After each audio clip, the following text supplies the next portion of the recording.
On the Dog Daily with the Badge Bros, Jon and Nez hanging out. Black and Yellow Dog app, platform of the people. And I got good news. No, Nez. I got great news for the community today. It has to do with Winner Circle. We no longer have to deal with Awen in our lobbies, bro. This is huge moving forward. He will no longer be in our Dog Bowl drafts. He has claimed the maximum amount of seats in which he can claim. And now we all have a fighting chance. Well, you know what's funny is like he can still enter. Can you imagine he just plays for the 10K up top? They would. I don't even think he would get it. He would. He could pay for what he could play for everything else. They wouldn't. They would not give him the 10K. They would, but like he could play and just like contribute to the rake for all of us. Hey, I mean, to be fair, he probably owes us some rake here. So get this guy in our lobbies. I'm pretty sure like Chad and even Drap would play like an entry a week just to see the leaderboard. Yeah. And just kind of like fingers crossed they didn't win a fourth time. That's actually last sick. year. Whenever I didn't know that they were doing that last year. That's sweet. That's hilarious. Man, David, every damn time, every time we come in here on a Monday, we got 5 Batch Bros memberships waiting for us. Thank you so much, my friend. Thank you, man. That's never necessary, but always appreciative. You can only assume you won again. Okay. We'll get to the community winners, but one must assume at this point it's kind of just evergreen here. Yeah. There's a couple things I want to hit on off the top here. We're gonna do Winner Circle. We're gonna do both the slates for the people. We're gonna do 9 games of NBA tonight and the 2-game Primetime Palooza slate, which is actually a pretty fun slate.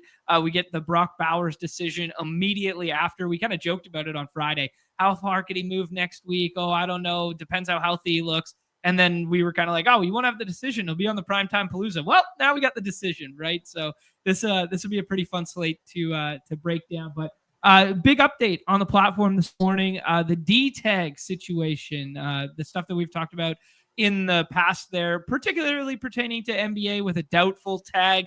You had to gamble on it, right? You had to click the name and then a prompt comes up and then says, are you sure to take this player? And it was not a swap eligible player. Well, that's now all changed on the site, which is a great amendment for hoops in particular. It will be treated the same as an out or as a Q tag or as a probable tag for draft game purposes. Yeah, big change. They're going to have like official communication on this, like on socials and stuff coming soon if it hasn't already been posted. But they came in the Discord and let us know the change. And yeah, I think this is just like a great change.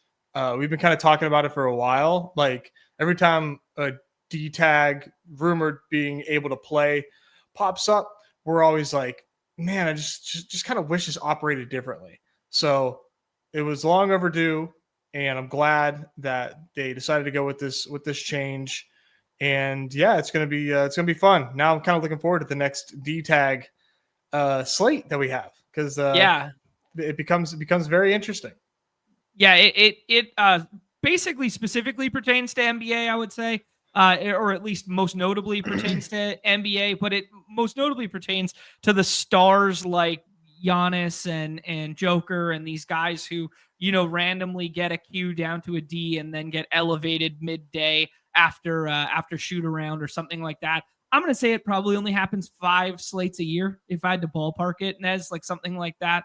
Embiid, it happened quite a few times with over the course of the last like 3 or 4 years, but probably only like twice a season. But nice new wrinkle to the site.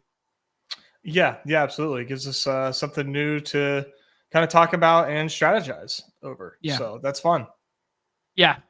And, while we're talking site amendments and site stuff like that, I had a little bit of a monologue on the X machine there on the weekend there.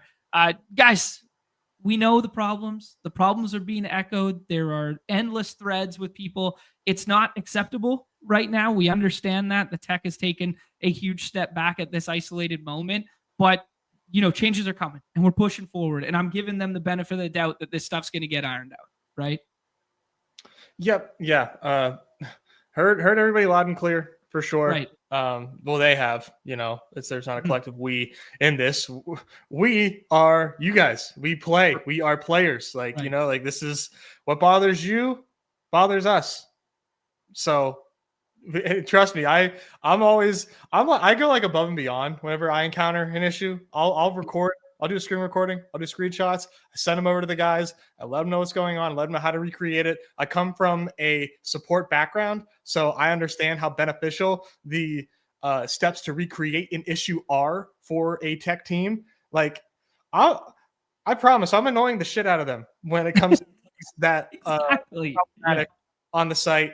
Not that I don't think anybody like doubts like where we are in terms of like wanting things to be improved. So yeah, we are, fingers crossed that things improve on those fronts. And yeah, exactly. All right, let's move on with the stuff here, and let's move on to the winner circle, dude. We got 2 guests today. Unfortunately, there was another winner this week in Gunnar Ross, who's also a member of the Discord there. He will not be joining us today, but we got 2 of the 3 Dog Bowl champions for this week, both recurring guests here. I think we got to start with the man who finished atop the leaderboard and has not been on the program as frequently here. Let's bring in our guy, Nez. Say again? Good. Thank you for the hints. No riddles this time. Okay. I am we're not gonna have another Chris G situation on our hands here. No more riddles. Just tell me who I'm bringing on. We're good. All right, Nez, let's count it down. 3, 2, 1.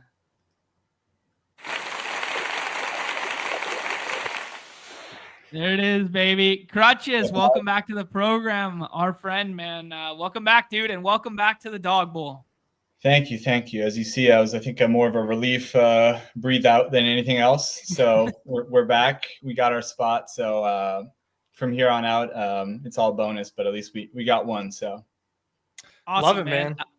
Yeah, love that you got the printouts behind you still. Yeah. I love the lineups back there. That was from Miami, or was that the second one? So fun fact, I'll one up Awen one time before he comes on and dunks on me with all his entries, but I am now, after you said Chad, I think was the only one to be at all 3 Dog Bowl. I'm the only one to be at every Dog Bowl, and I've had multiple at several. So I think Awen has more total entries in the Dog Bowl than me, but I still have the OG year plus 2 last year, or 2 the first year, I think it was. And then we'll try to get another one this year, but we'll see. We'll get to that. Unreal, man. Yeah, congratulations, dude. That's so sick. Thank you. Yeah, I still actually haven't put up the one from Dallas yet because it's a different format, but I'll find a spot and hang it probably in the last corner spot, and then the one I get this year, hopefully. So my wall is going to be all blocked up, hopefully. So that's sweet. Yeah. I'm still. As you can see, my my vacant walls behind me here. Not much going on. Yeah, you'll get there. One of these days, one of y'all. When Nez has been putting in the volume, we've talked. We have the stats. I'm hoping Nez is my number one. No offense to anyone else. I'm like, Nez deserves a seat more than anyone else right now statistically, and I'm a stats guy, so I'm pulling for Nez. And like you said, Awen won't be in the streets this week unless he just wants to see the leaderboard. I forget who did that last year. It was DRAFTS, I think. And then I saw him in the first draft of the week, and I think he entered one just to see the leaderboard and then stopped. So yeah. Thank you. I appreciate the kind words. I'll be back. I was, it's always like the day of. I'm like, man, fuck this. I'm over it. I'm done. And then like Monday comes around. I'm like, I like the lobbies are open, and I'm in the first one. You're looking at ADPs, and you're like, man, these are mispriced. I gotta hop in here. Gotta take advantage. Yeah. But no, I'll be back. I appreciate the kind words. So you put in a lot of volume. What's your volume been like throughout the season so far? And then to lead up to it, what was your volume like last week? Yeah, let's see. So I have like a whole tracker. So the first 2 weeks I maxed 150. And I think my reasoning was like, obviously there could be some people playing bad. I think if you played, you noticed there was a lot of best ball brain. Like the first 2 weeks, like Trevion was going pretty high, and I was a Trevion guy in best ball, but I'm like, guys, he's not projecting in the top 72 players, etc. So I maxed those 2 weeks. Actually did really bad the first 2 weeks, and then slowed down a little bit. Did like between my lowest one ever, or this year was like 57 so far, but between like 50 and 100 most of the weeks. And then last week I was like, historically, actually this is hilarious. I didn't think about this till now. So the weeks I've gotten dog bowl seats have been 9, 9, and 12, and then now I got 9 again. So those are the third week 9 seat I've gotten.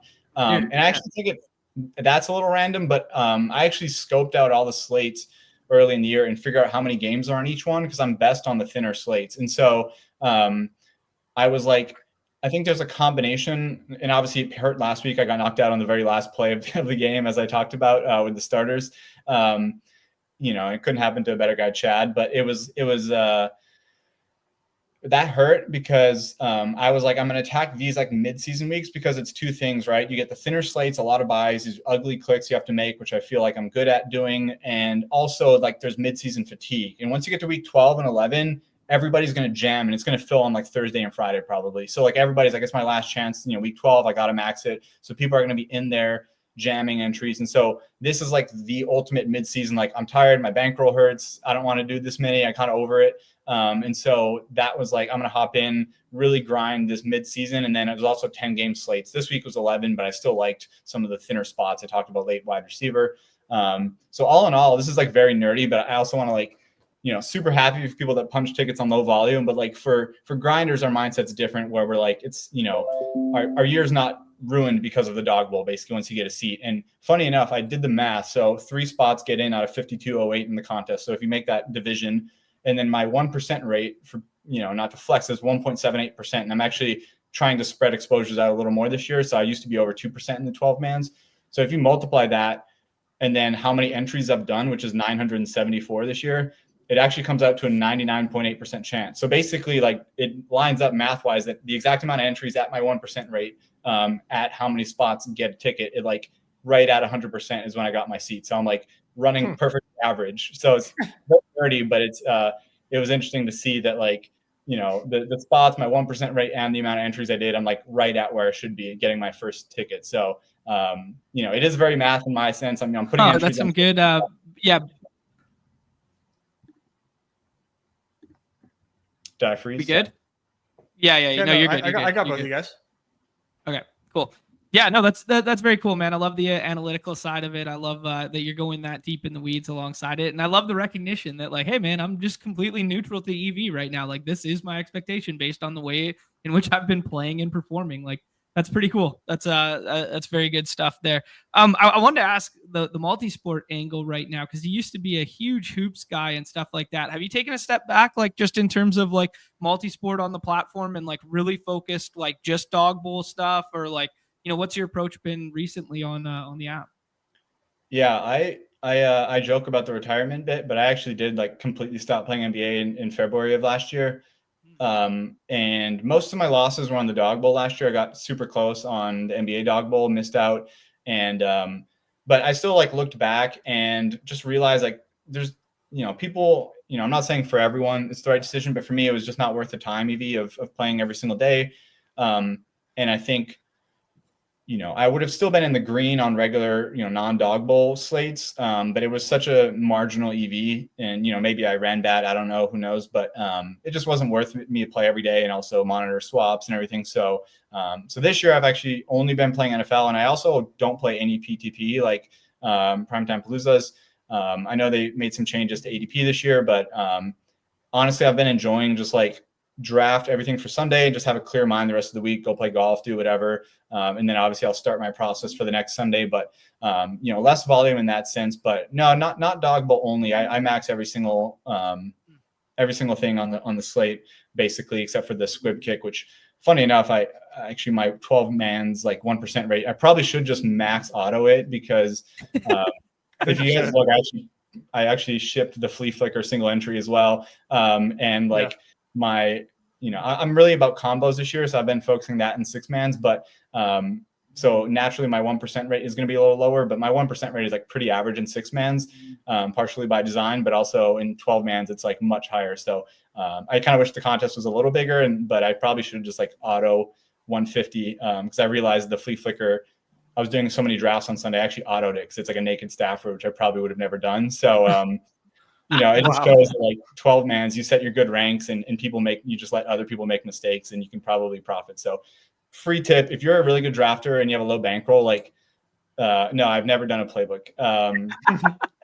That's chip. I think this is like a pro tip. If you're a good drafter with a limited bankroll, like I would max the squib kick over anything else. Like it's probably, I don't know what the fill rates look like, but you can like, people are going to make so many more mistakes in 12 mans. And you could probably have a pretty big EV. So I would do that before Wildcat, before BR. But I think that's like a really good contest if you're a low bankroll player who has like, you know, you have a good 1% rate. So that's a really good shout, because in some of the bankroll management stuff we did in the master class, we kind of like treated 12s as their own entity. We didn't really even address it. We focused primarily on the 6s and best contest selection within that. So that's probably a pretty good additive that I could go back and write something on. That's a good shout. Yeah, like I said, you know, I'm doing a lot of combo stuff in 6-mans, which makes it much flatter exposure. So I'm not jamming the plays I think are really good. I'm more balancing a little bit, less projection based. And so, you know, my 1% rates there might be like 1.2% versus in a 12-man, especially if I was autoing, I would probably be at like 2%. So you could really, really outperform. And, you know, even if you're autoing it, you know, you might not be getting the stacks and stuff like that, but, you know, that's a marginal loss compared to just like jamming the right side of the leaderboard when you look at your chart of entries, right? As far as just drafting good projected players for cheap. So, you know, a lot of clicks people don't like to make in the 12-mans that are gross because, you know, they've underperformed, but they're on the Baglioni or whatever it is. So, yeah, it's a good format. So I got to ask, Krutches, you spoke a lot about combos there. Were you building out your own stuff for combos, or was that all like with the use of the new solver function and stuff like that? The new function is very useful for the way I multi-table everything. I was actually monitoring combos before that using the solver tool, but like it was so sweaty. But I would be like actively in a draft, like on the right side when you pull up the options, I'd be like punching in the players I have to make sure I don't have anything. So like first half of the week, I would just be drafting, and you know, I would usually, it's hard to run into a dupe to be honest, especially in 12-mans. But 6-mans, I could probably get all my Wildcats and like 50 of the BRs. And then like the last 100, I would cut down smaller sets and like be monitoring, just making sure I'm not duping myself. But now it's a little bit easier to do. So I can start breaking ties earlier in the draft too. Just trying not to give up too much projection, but also get onto different builds. So. Right on, dude. Yeah, I gotta start being better about that, because I phone shitter bombed. I phone shitter broed the bomb like on Sunday mornings there, and I've 1v1'd myself like 3 weeks in a row now. I'm like, dude, you're just playing bad. Like, what are you doing? Yeah, I mean, it's funny. Like, you could probably not look at combos and be more profitable, but you're going to be like eating into your own EV some weeks. You know, if you have like good ranks and you're setting good like value over replacement stuff. So like technically I'm actually drafting slightly worse, but I'm covering more bases, right? So like my 1% rate's lower, but I might hate Justin Jefferson as a click at 12, 13, but I'm going to click him just to get onto combos that I usually wouldn't be on if I just clicked running backs or tight ends there, whatever I'm doing. Right. Yeah, absolutely. Yeah. Shot at 5 doubles in the ball, basically. Let's talk about the lineup. Let's talk about the week that was there, just some of your favorite plays, etc. I'll bring it up here. The 101 finishing lineup. Actually, pour one out for our guys. We said Krutches is up here, Awen's up here, and Gunnar Ross is up here, but pour one out for our guys. Best Ball Viper, Chad was up here. But this was like a late surge with the Brock Bowers team, I believe. But Mathology and Best Ball Viper were holding the top 2 seats. You were in third. And then the whole leaderboard flipped with that last overtime touchdown to Brock Bowers, you being the team of the top 3 that had Bowers there. And then 2 other Bowers teams kind of joined the ranks here. Clearly early in the week draft here, because you had an Isaiah Pacheco swap there. That one turned into Hendo, which didn't age as well as we wanted it to, but was definitely some CLV there. A 5% owned Q tag, Rashid Shaheed mixed in here. But the things you really needed this week was the CMC, London, Bowers, Caleb Williams, kind of some combination of 3 of the 4 of those guys. Were those big targets for you this week? How'd you play it? Yeah.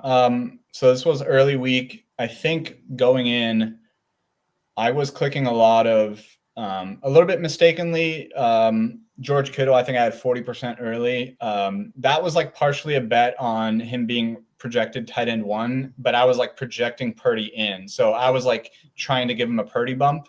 And I think he has a slightly better connection with him than Mac Jones. So I was going in like Purdy, but I was really, talking, and I talked on the Bash about it with Pete too, that I was really enjoying like elite tight end, basically getting one of them at the 2-3 turn, punting my last wide receiver or both wide receivers. I think running back you could get pretty good running backs throughout the draft, but obviously I kind of wanted one good one, and then I can mix one in, either two good ones or one good one late.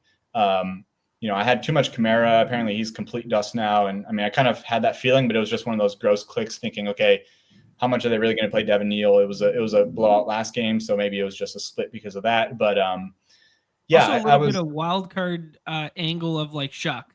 Like what if Shuck just dumps off to him like 7 times and we haven't seen that yet? Like just the wild card angle of what was going to look different.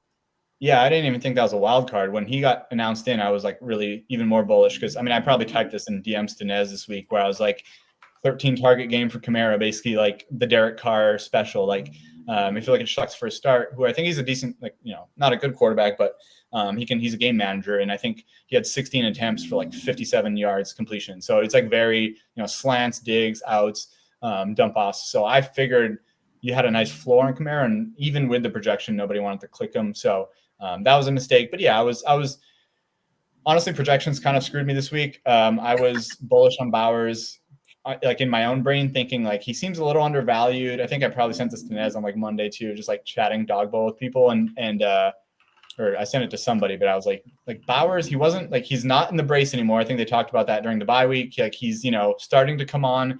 He comes out of the bye and like he's going behind Aronde Gadsden. I think I sent that to someone exactly. I was like, he's going behind Aronde Gadsden. This seems kind of crazy. And I thought Aronde, projected fine, but it was kind of crazy to me.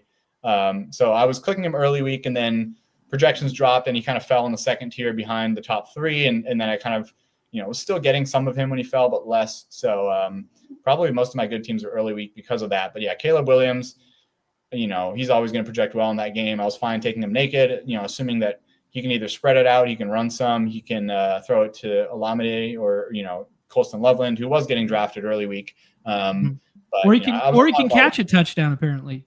Yeah, apparently. It kind of sucks. I was all over DJ Moore this week, even before the injuries. And then, running back goes down and I'm thinking, okay, DJ Moore might get more carries. Like this is a perfect game script to have at least, one touchdown and be like a nice floor play, and throws the touchdown. I'm like, this kind of sucks. Like I have more DJ Moore than I do Caleb. Funny story. I thought I was completely dead. Like when I saw the Flacco score, like I didn't even have Flacco in my ranks basically. Cause I was like, I think he's legitimately like going to miss this game. Like, and I actually bumped down like Chase, Higgins, everyone else I wasn't taking because I was worried about Flacco. So I was like completely dead. And then like Colston Loveland touchdown happens. And I'm like, wait, does Caleb like outscoring him? Cause I have a lot of Caleb. So that like gave me a little hope. And then I've been doing the no sweat thing. So I won't even check anything till swaps. So I'll do my swaps for DFS. And then even today, I didn't even look at Dog app till like 5 p.m. And I was like, all right, let's see. And I had this team at 116 with zeros from the 2 late guys. And I was like, like Hendo's not enough. We're good. Like I'll move on. And I literally, first time all year, I haven't watched the entire game. I actually got up and like went to McDonald's, get some food at like halftime. So on brand. I knew I was live in the flea flicker. So Bowers scores a second touchdown and I go to check the flea flicker. Like, oh, did I get to first place? Like this might salvage my day a little bit. And then Dave texts me. He's like, you're in the dog bowl spot. And I was like, oh shit. Like, so it was pretty funny. I was like completely surrendered at like 4 p.m. I was like, I'm good. I'm not even sweating this anymore. And then, the one unfortunate thing, like I said, I didn't sweat till the end. But I think I had a stat correction because I was behind Gunnar Ross. I was in 3rd and he was ahead of me. And then I think Best Ball Vipers in 1st.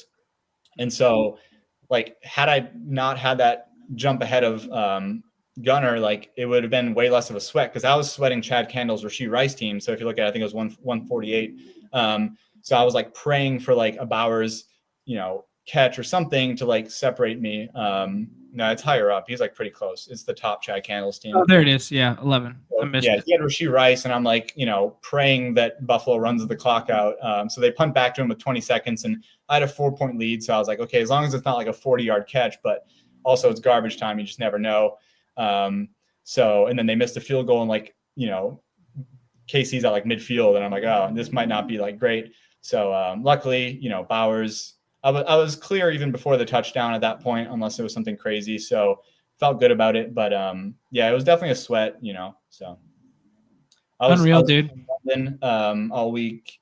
I mean, I only had like 11%, but for some reason, after he got ruled in, he was actually falling even more. And I think I chatted with Dave about this too. I was like I kept getting London at like 40. Like he was just falling on the last day. I'm not sure why, if people are worried about Christian Gonzalez or what, but it didn't really make sense to me that he was falling, especially after getting ruled in. Rashid Shaheed was like a guy I just mixed in here and there. Not sure how he ended up in the lineup, but I was kind of him. And then the other guy I was on was Parker Washington, mostly in stacks with Trevor Lawrence, which I actually think was sharp. My take was that he's the most talented receiver, like with how bad Brian Thomas is even. I mean, I was big on Brian Thomas this week, but I was like, if people aren't clicking Parker Washington, I'm happy to click on him. You might get like 10 catches. Plus they've used him in the red zone a lot. So plus everyone knew since like Tuesday that he was going to be stone cold chalk on redacted too. So like that helps fuel that mindset. Yeah, he was the pivot off of, Olamide was the chalk, but Parker was like the other pivot off of him. But yeah, I mean, I just think Parker was like talented. And so I liked that play, and that was kind of my main scroll. And then, yeah, I did a little bit of random guys at the back end. So Shaheed was one of them. Obviously didn't like help me on the lineup, but obviously scored enough to get me through. So unreal, man. Dude, we can't let our next guy keep waiting any much longer here, but mad respect to you, man. Incredible how deep in the weeds you are, how detailed, how articulate you are here. This is great, man. Welcome back to the Dog Bowl. Well earned, my friend. Any parting words for the people, Krutches? No, I mean, I say this all the time, and I truly do mean it. Obviously, I'm going to be 150ing the next 3 weeks, but I fully understand. I'm villain status now. Once you have a seat, like nobody's going to be rooting for you. So I'm not expecting anyone to. You don't have to congratulate me if I get a seat, a second one. I'm going to be, I basically contractually have to max it now. But you can root against me. It's fine. I don't take offense to it. I know the game. So obviously I'm hoping my friends make it first or alongside me. So that's good, man. That's good. Yeah. Nobody runs neutraler or 2 EV than Krutches does. That was so painful. There was too many layers to that joke. Krutches, last thing before you go, dude. We need the order. What's the order when Numi's picking you up for the Dog Bowl? What's the order? You know what it is. It's like 3 McDoubles, a large Diet Dr. Pepper, a McFlurry if we're feeling cheatish that day. Ooh. So nasty word. The last thing I'll ask you is that your dog snoring that I'm hearing? Yeah, I didn't think he was that loud, but yeah, no, he's not that. No, honestly, it's because I have headphones and I can just like barely hear him, and I just had to ask because big Mac fans over here. So there's times it's way louder, but this time he was actually on the other side of the room and you can still hear him. So that's it's not bothersome. I just had to ask because I was like, I think that's Mac, and I just wanted to ask. That's funny. I didn't hear it. But all right, guys. Good luck this week, everyone. Thanks, we'll see you in the streets, I'm sure. So. Peace out, Krutches. Appreciate Thanks for you. joining, man. Always fun, man. So deep in the weeds, man. So analytical about it all. Truly a grinder mindset. Love to see it. Nez, I got the thing ready. Are you ready? I am ready. All right, 3, 2, 1.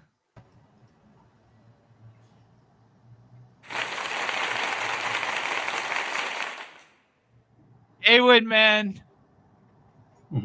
Sick of hanging, bro. I'm sick of it, dude. I'm sick of you just keep coming on the program. Well, no more of me in the streets. I love it, dude. Yo, congratulations, man. Truly dominant performance this weekend. How many did we end up with in the top 10? At least 4, I saw. I think so. Something along those lines.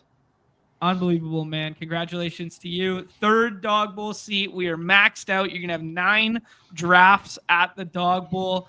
How's that sound? How's that feel? I mean, it's good. I mean, I joked about it.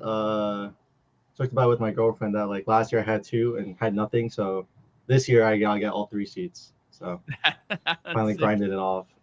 Yeah, nice. Sick flex that the guy who beats us in all these spreadsheet virgin games also has a girlfriend. Sick flex. there, my friend. Awen, dude, were you all over the Bowers play this week? Were you all over Caleb Williams? What led to doing so well, and what led to 4 in the top 10? Yeah, I had a lot of Flacco actually. I went pretty much Okay. punt quarterback the entire 12 man. I went punt quarterback. I actually had him out projecting Mahomes. I had Stafford, Flacco, and Rodgers actually out projecting Mahomes. So I didn't take like any early quarterback. So for most of the draft, I went. The first 12 ADP was pretty much the same, except for I had 0 Rome in 6-man and 12-man. I went Jamar 3, so I basically didn't have any Bijan and Jameer because Okay. I just don't think they were good plays that week. So I had CMC first, JT second, which I thought was really surprising that I got a lot of CMC because like I think it was like a 3 or 4 point projection difference between those two in my eyes, and then Jamar 3 and Puka 4. And so those are like, it's pretty much staple that. And then second round tight end, one of the 4 elite tight ends. I had Bowers 3, I think. I don't know what the projection said, but I brought Bowers 3, and then I went punt receiver because I think running backs this if you don't get running back in the first round, I don't think any of them were really good play. Mana guy was good, obviously, but it's just whether or not you get him. Especially if you go Jamar at 3 later in the week, you weren't really getting Mana guy back to you. Mm-hmm. So that kind of left you without a running back. So I had a lot of Montgomery that I had to take, which was like all right, but I didn't really like any of the running back plays. I think this is like the worst 2 running back slate that you could have had. And then 5th round was basically receiver because 6th round was QB punt. So that's why I had a lot of T because it kind of worked out for my Flacco stack too. And I think he kind of stood out. I had some Olave because I thought it would have been jokes if I had Olave on all 3 of my teams. I think Kamar was the This guy drafted dog bulls for fucking bid equity out here, Nez. I almost got there. I think Olave was one of my top teams, but I think Kamara was like a terrible pick. So I was like, oh, I can't have both Olave and Kamara because like Kamara, I think was like should have had a projection of like 5, and even then he wasn't even close. So yeah, no, I can't believe you even did that. That was that was a no-go. Saints are an absolute no-go for me. Yeah, I had some Olave, like maybe like about like field average, like maybe 8%, 8-9%. So it would have been funny. I don't think he projected that well, but Good shit, my friend. Dude, now that you're done, what are you gonna do with your time? Like, do we have to be scared in the NBA streets now? You haven't been maxing NBA every day, have you? No, I have. I mean, I just haven't really been. I haven't really cared, to be honest. I just throw in 150 at a time. I don't really change my ranks. For better or for worse, I've been playing more redacted lately, Okay. so there's not really much to do on the Underdog streets. I don't know. Maybe I sell my ranks or something for the 12 mans next week. And then I'm buying, pal. I'm buying. I'll sell for stake equity. Like I'll get like 10% of your if you qualify. But I'm down. I'm down. John's desperate. I for one am waiting for this point, bro. for the run good gods to shine favorably on me. But John could use the help, I think. Yeah. John's moral compass a little souther than Nez. Shocking development for the program. Yeah, I mean, it's like Krutches said. I mean, like 12 mans are like basically like the best. Like if you're actually a sharp player, you know what you're doing. Like that's the best drafts that you can do, especially like swift quick. Yeah, and I'll say like as someone who basically just like auto enters it, like most people are auto entering it. So if you want to grind it off, you can grind it. It's pretty good. Yeah. I think it kind of makes sense that after week 6, like it gets a lot easier to be sharp because weeks, like no disrespect to people that qualify, but like weeks 1 through 4, or 1 through 5, or whatever it is like mostly luck because everything's so flat in the tiers because there's no buys and like these slates are huge. So it's just like, so especially if you're really sharp, yeah, I agree that like entering mid-season is pretty good. Yeah, it's a good shout. Both you guys articulating that like that little lull because I've fallen victim to it too, Nez. We talked about it on the program the other day. It was like, man, now we're excited for hoops. So now like football takes a backseat until Thursday or whatever, right? Like I fall victim to it. I know you're still holding strong and grinding hard, but like I fall victim to it. Yeah, it's definitely, it's a lot of work for sure. I mean, like I gotta, be cognizant about getting the entries in, and I'm having to multi-table a lot, but like, using the tools that are out there for people, to help get there. Shout out Solver, but Yeah, speaking of like combos and stuff, Awen, like what was your highest drafted player, and like how much did you have of your highest drafted? I'm actually not sure. I can check real quick, but I think that it should have been like probably Flacco or Stafford, just because 6th-round QB and they were like pretty much undrafted. Mm-hmm. Or at least Flacco was basically undrafted, and you can tell that if they weren't taking Stafford, like if the Puka teams or the Devontae teams. Oh, I had a lot of Devontae Adams actually. I think that kind of made sense to stack him. I think Devontae was my top one, like probably like 30-40%. Oh wow! Just because of risk injury again, and yeah, because I took him like basically at the turn. It was Monagai and then Devontae. Well, actually, I had Devontae over Monagai for a lot of it because I was like, can we really get him to fall back? But it was like basically impossible. So I took Monagai because I had trouble getting a good running back anyways. Because like I said, I think you only needed one good running back. Okay. But yeah, 12 mans. Yeah, I had Devontae, Stafford as my highest own, and then BTJ, which I thought was a good smash spot, but clearly not. So. Were you paying attention at all to the? I mean, this is not a facetious question, but like, did you care at all about the Flacco like injury stuff at all? Like, at any point, did you like maybe I shouldn't be like taking Joe Flacco with the shoulder injury and he's not practicing? Yeah, that didn't cross your mind. Nope. I think he was like such a like clear smash position, especially at that ADP. He was basically unknown in 12 mans, and then like 6 mans he was basically unknown. And I said this in chat before. I had 40% of him, and I stacked him with Jamar, but I actually didn't really stack. I kind of just autoed and kind of prayed. Because that it would naturally funnel there because you were so high on Jamar and you were so high on Flacco that the stacks would naturally appear. Yeah, and it's like I got locked out a bunch of times, so I had to apologize to a bunch of people that I was in 12 mans with, but like I got locked out so many times that I was just like, it's like understood, man. People are timing out all like left and right. It's the days of like tilting it. Like we can still tilt it, Jazar, because he's like the OG villain. But like everybody times out these days, man. It's the only way to really get volume in is to multi-table and queue up and move on to the next one. So we're all doing it. Yeah, we've lived long enough to all become the villain. Like you live long enough to see yourself the hero become the villain. We're all Jazar or RT99 at times now. Mm-hmm. Yeah, it's kind of funny looking at this team because I think this is the one team, and I remember actually drafting this one. I saw Jackson Dart fall to the 6th round. I was like, "Fuck, I gotta take him," because like I like I said, I was going punt 6th round QB. So like, when am I ever gonna get to Jackson Dart shares? And then obviously Flacco outscores him, so I should have went with my gut there. But especially to stack with T. But yeah, but it was I think I dropped it pretty well this week in terms of projections because there was such a stark difference between people were going by. Yeah, I think you played quite well, my friend. Yeah, 4 in the top 10 and your 3rd dog bowl seat. Unreal. For the audio listeners, it was Jackson Dart with Christian McCaffrey, a little mini correlation there. Rico, who we were giving some love on Friday there as just too low once he was going to be the lead guy in the backfield and it was announced as so. T. Higgins was the high scoring wide receiver on the slate other than Drake London. And then Brian Thomas with that Brock Bowers being a staple of these lineups because he truly breaks the slate with 37 from the tight end position. What was your stance on Bowers there? You kind of talked about the quarterback stuff and whatever. Did you have a heavy Bowers position? I don't think it was super heavy. I think it was I had him as tight end 3, but like they were all basically projected the same. It was just basically wherever it fell to me in ADP. I think Bowers. Maybe I was a lot more overweight than I thought looking at these numbers. At 18%. At 18%, Kraft, Bowers, and Kelsey. I was half expecting you to just be like, oh, look at this. 32% Bowers. I was. Oh, yeah. Yeah, I mean, I just like the 2nd round wasn't really that good except for Monagai, Devontae, and then the tight ends. That's basically what I was taking. And so, especially like for this draft, right, it's like basically around the 24, 25 spot, like Devontae and Monagai aren't coming back to you, so I just take whatever tight end is available. But they all projected basically the same in my eyes, like maybe like a 0.3, like 3 yard difference. Like it was really nothing. Yeah, I got you. Right on, dude. Congratulations, 3rd seat. Welcome back. How does that change your strategy going into that weekend? Like just knowing you have 3.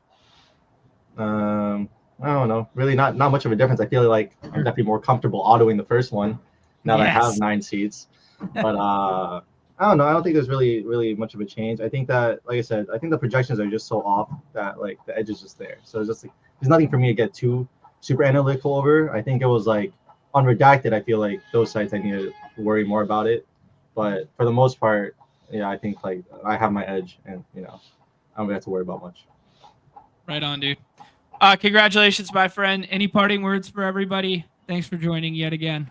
Like I said, I'm interested in selling my rank. So if anybody wants to buy me a hot pocket, just DM me on Twitter, Awen419. Thank you. Those jokes, by the way. I'm not selling any rings.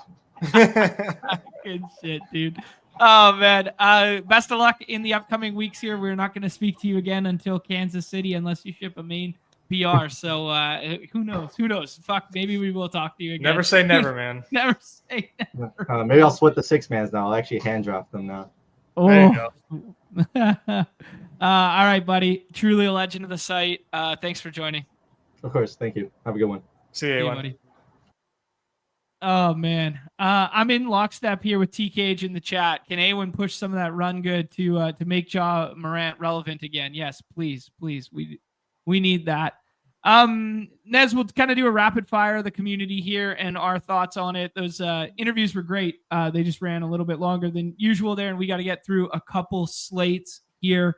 Anything you want to say, Dog Bowl related for the weekend here? Shout out to Gunnar Ross here, whose team was in fact that Flacco to T. Higgins, somehow sneaks through a DK Metcalf 1.6 fantasy points in there, which seems impossible given how many points the Steelers put up there. But yeah, that Rico, McCaffrey, and Bowers kind of like core, and then one of T and or London was kind of like the necessity, and then these high scoring quarterbacks. Yeah, no, I got smoked. Only had what was that? How many shares of Bowers there? 5 shares of Bowers. Okay. Not going to cut it. Yep. Have to have it kind of weak for him. Rico, I got in 95 drafts as well. 6 shares of Rico. Not having those 2 guys is absolutely going to kill you. So. Yeah, and a lot of faith in the Colts too, man. I mean, the goddamn Jekyll and Hyde Steelers just can't figure him out. So that was just not going to be my week. Definitely like one of my worst weeks. I've had better weeks, but we'll be back in the streets. That is. Get it, baby. So. This is the week, baby. This is the week. I haven't looked at the slate once. We'll break it all down. We'll get through it. I have faith in your abilities here, Nez. Speaking of abilities, let's give some shout outs to the community.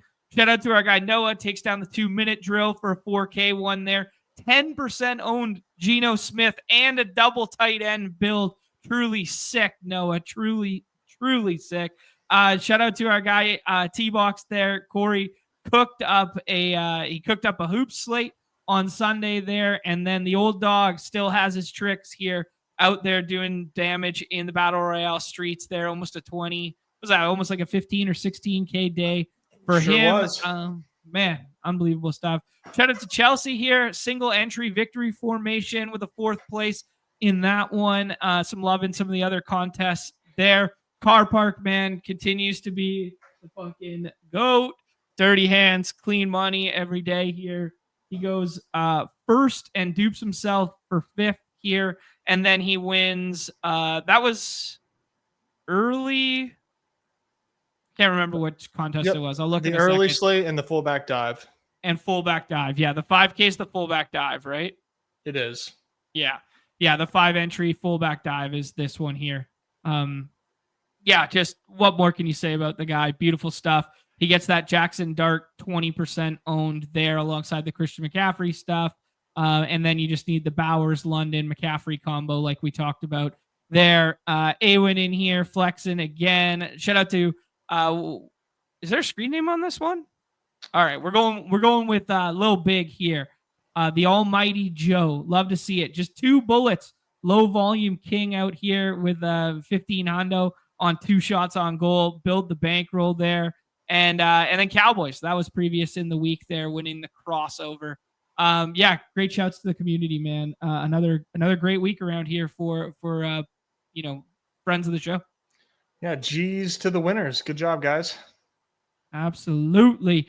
2 last ones here, Nez. We got to give our shout out to our guy GSD4 right here. Almost takes down the DAWG for the third straight week.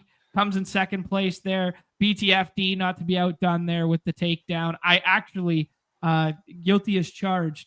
I believe I was in this draft. I distinctly remember this draft. He was drafting right beside me. I was in the 2 hole. He was in the 1 hole with that one. And then the main Battle Royale. Wow, tough day here. Joe Donald? Yeah, let's go with that. Little takedown here. Goes with this kind of chalk stack that was available at the front end of the draft boards almost every time there. This Josh Allen plus McCaffrey plus James Cook was kind of just, it was there, good frequency. Not something that I really got on. I played a lot of the scroll the F down quarterbacks this week, but then hits the absolute nuts with the last 3, the 2 high scoring wide receivers on the slate, and then Brock Bowers breaks the thing. I want to give a shout out here, Nez, to B Nims. I'm going B Nims here. Had this Colston Loveland 2% owned scroll the F down alongside Kyle Monangai, drafted early in the week there, the double stack to Caleb that was in first for a long time there, and then got bested on the overtime touchdown to Bowers. I just thought that was a sick lineup. Yeah, that is sick, man. That's a tough beat. Yeah, for sure. Yeah. All right, Nez. I think that's all we could say on the weekend. Your boy will share his exposures as always. You guys can make fun of me. Played a lot of Vidal. I aped the fuck out of this Minnesota game. The Goff plus Jefferson plus JMO plus. I just played that one basically all through the air, Amon-Ra, that sort of deal. I fully punted quarterback. I played JJ McCarthy like a lunatic. I was on the Danny Dimes stuff a little bit after we talked about it on Friday there, and then was kind of like down on everything else. Did not play a lot of Caleb because I was scrolling past that game to the other game there. Yeah, not a great week for your boy. Kind of like a minus 60% week, minus 50 something % week there. But we did have one really good shot on goal that came in the like top 10 or something in the BR there that had the Rome 0, which was unfortunate there. That would have been nice if I had DJ Moore there. I think I would have shipped the thing. I know, man. I saw you. You had some good shots. That was unfortunate. Yeah, all good. All right, dude. Let's push forward here. Let's talk a little hoops. We got a 9-gamer here. Did you play hoops over the weekend, Nez? I did, yeah. To no wins, but I had one okay night on Friday night. Mm-hmm. Made a little bit of cash. But yeah, otherwise still chasing the big one there. Was close Friday night. I was really close actually. Yep. I was sitting in second for like a few minutes left in the Clippers game. Clippers Pels, and that game just like went like bananas at the very, very end, and bumped me way down. But I was sitting pretty for a while there. So yeah, feeling good about the process. It's just there's a lot of guys on these slates that are, a lot of have to have it guys that are low owned that I'm not on. And, I'm not saying that that's, luck or anything like that. It's just like, man, just missing out on those guys, but feeling good overall. So excited to talk about the slate. Right on, man. Yeah. Let's not get too caught up on Friday because you took the winner take all on like Wednesday or something too. So, long mindset out here. The winner take all basically like all went to Dog Bowl, but yeah, I somehow paid more than possible to. But, yeah.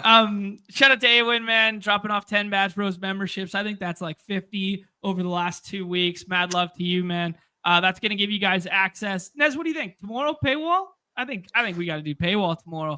Tomorrow paywall, and John, like I've been thinking too. We'll see like what my evening schedule looks like. Might throw in like a bonus no strip just to like vibe and do dog bowls. Fuck yeah. Like if I'm doing them at night, might as well like stream it. Awesome, like dude. Yeah, whatever. No, for sure. No, people love that, man. People show out every Friday or Saturday night to jam with you. People are watching Game 7 World Series alongside you there. So that's very cool to see. That was awesome stuff. Yeah.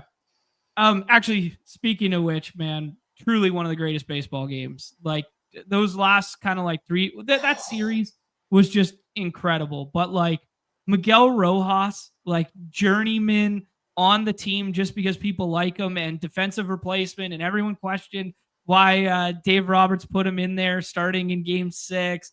He makes a couple sick defensive plays, the throw out at home, the pick on the back pick of Addison in game 6, and then he hits that home run, like the most unexpected, unlikeliest of heroes in that spot. I mean, I was sad for all my Blue Jays friends that we were hanging out with watching those games, but holy fuck, were those some good baseball games, man. Yeah, I mean, dude, for my money, like the best World Series of my life. Yeah. I mean, fucking incredible baseball, dude. Like I was like just so goddamn good. It had it all. It really had it all, man. And it had the bad guys winning too. So like, you know, that was just like now everybody, including me, gets, you know, we get to blame the Dodgers again for all of our problems. Such a good World Series, dude. I mean, what can you say? Just phenomenal stuff. Yeah, very true. Like I was trying to think if there was anyone that was comparable, and I guess game 7 with the Rajay Davis moment of the Cubs run there was kind of like that moment was similar to the Miguel Rojas, but then the inverse, you know, happening with the Cubs winning thereafter. But just in a vacuum, I think this is hands down the best World Series of my lifetime. Yeah, that was a good one, all things considered, but it did have the Cubs, so that's true. Yeah, the catch by Pages, like Pages doing nothing all series long, and then they just throw him out there cold. Defensive replacement, go out there, and then he just makes a World Series saving catch with the bases loaded at the wall while bowling over Kike. Like just incredible. I mean, that last hour was just like incredible. Yeah, edge of your seat stuff, man. All right, dude, let's do it. This is going to be just, guys, we've been live for an hour already here. We got 300 of us hanging out. Hit the like, subscribe, notification bell. Going to be a quicker and dirtier version of our NBA stuff because we want to hit both that and the Monday night stuff and do it in under, 2.5 hours here. So I got a hard 2 hours as well today. So I got an hour and 10 minutes left. It's my wife's birthday. There we go. Yeah. I got her a nice present because I was assuming I was going to win the dog bowl. So I gotta go. Now I gotta win the dog bowl. Now I gotta. And I gotta go pick up some sea bass for dinner. So I gotta go to the store, get some shit for her. So kick his ass, sea bass. Where's that one from, baby? Old Cam Neely. Love that, dude. Awesome. Little sea bass. Okay, now you gotta enlighten me. How are we cooking up the sea bass? You a pan fry guy, or you put it on the plank on the barbecue guy? What are you doing? No. You gotta put that on the stainless steel. Little lemon pepper, a little bit of caramelized onion butter, seasoning on there. Butter, got to spoon the butter on top of it. Constantly keep it nice and moist. Just phenomenal. Love it, dude. That sounds great. Now I was coming over for it's dinner. It's like fail proof as long as you don't overcook it. It tastes so good. Bria birthday narrative is in play for Nez to ship the winner takes all tonight. There you go. All right, Nez. We'll bounce back and forth between the beautiful Unabated and the injury report and that sort of stuff. But really loaded top end of slate here. We also had Cade coming off that monster stock game that led to like the 70 burger there. Just macros on the slate outside of the obvious. We get the Joker, Giannis, and Luka. Giannis did get the P tag, LOL hoops, turned into an out tag. We've talked about it on the program behind that sometimes happens, and it happened on a slate. I guess that was what, Friday night, Thursday night, one of those two. Thursday night. Yeah. So, I mean, just be mindful. It's not a given, especially after it just happened. But are we treating Giannis as if he's good to go this evening? Oh, yeah, absolutely. Okay. You totally have to. Okay. Sounds good, man. Macros on it, just how many drafts you're in, and, are there inefficiencies in ADP that you're seeing? Are there plays that you like way more than the field? What's your kind of macro right now? Yeah, I am 80 drafts in on the main. Been doing a lot. I did a lot early. Did a lot before the show as well. Just like ripping through 6 at a time with the solver's help. It's just a really fun slate. It's a pretty loaded slate for the first like 5 rounds. And then after that, it gets really, really flat, somewhat evergreen, but the top is really top heavy this week. The biggest inefficiency that I personally saw was Derek White, just like assuming he was going to project well, and he was available in the 6th round quite a bit. ETR loves him. His props are pretty decent, and he gets a really, really nice spot against the Jazz today. They have like one of the highest team totals outside of the Nuggets today, so that was definitely a spot, and the Knicks that I was looking to attack. There's just a lot of double-digit spreads here, but I'm not really too worried about blowouts here. I'm actually kind of leaning in to those spots with big spreads and some pretty decent totals here. Quite a few at 235. So it looks on the surface, man. This looks like a really, really fun slate. Probably really high scoring. So yeah, we'll see how that plays out. On the surface, I look calm and ready. I know I always say that. That's my swear jar. That's your swear jar. Oh, dude. I'm gonna have to switch it up and start doing like corporates. Be like on the front end, it looks. Oh yes. Speaking of front end, as a perfect segue, a true professional out here. Front end, or back end, back to backs. Let's start back end, back to backs. Nets played yesterday. Knicks played yesterday. Utah played yesterday. Memphis played yesterday.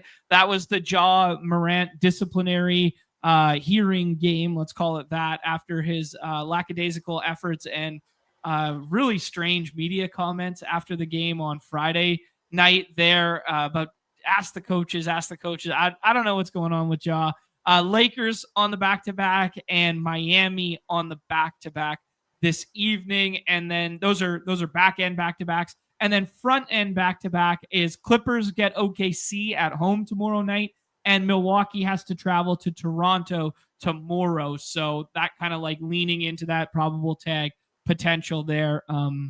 Yeah, that's just kind of like that's the lay of the land, let's call it. Yeah, I love it. Not much to like act on necessarily. Sure. Maybe like TBD. Like I don't think we have Lakers injury report yet, so like fingers crossed.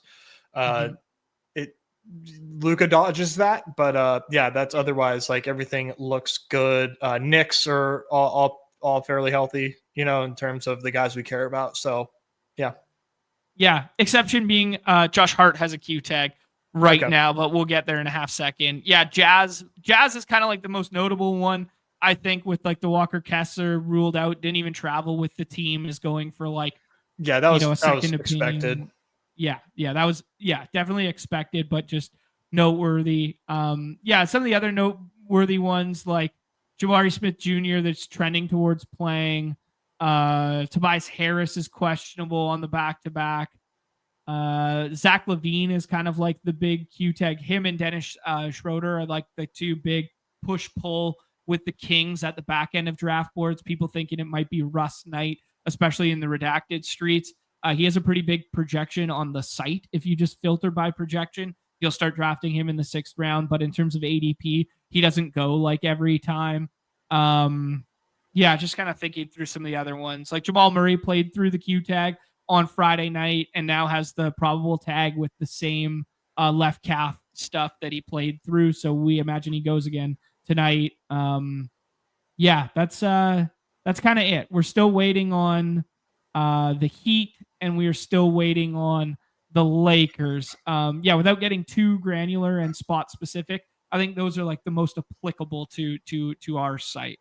Yeah, agreed. So just kind of waiting on those. I don't know what time that they're required to report, but I believe it's in 30 minutes. I'm not sure. Yeah, 1 p.m. local time.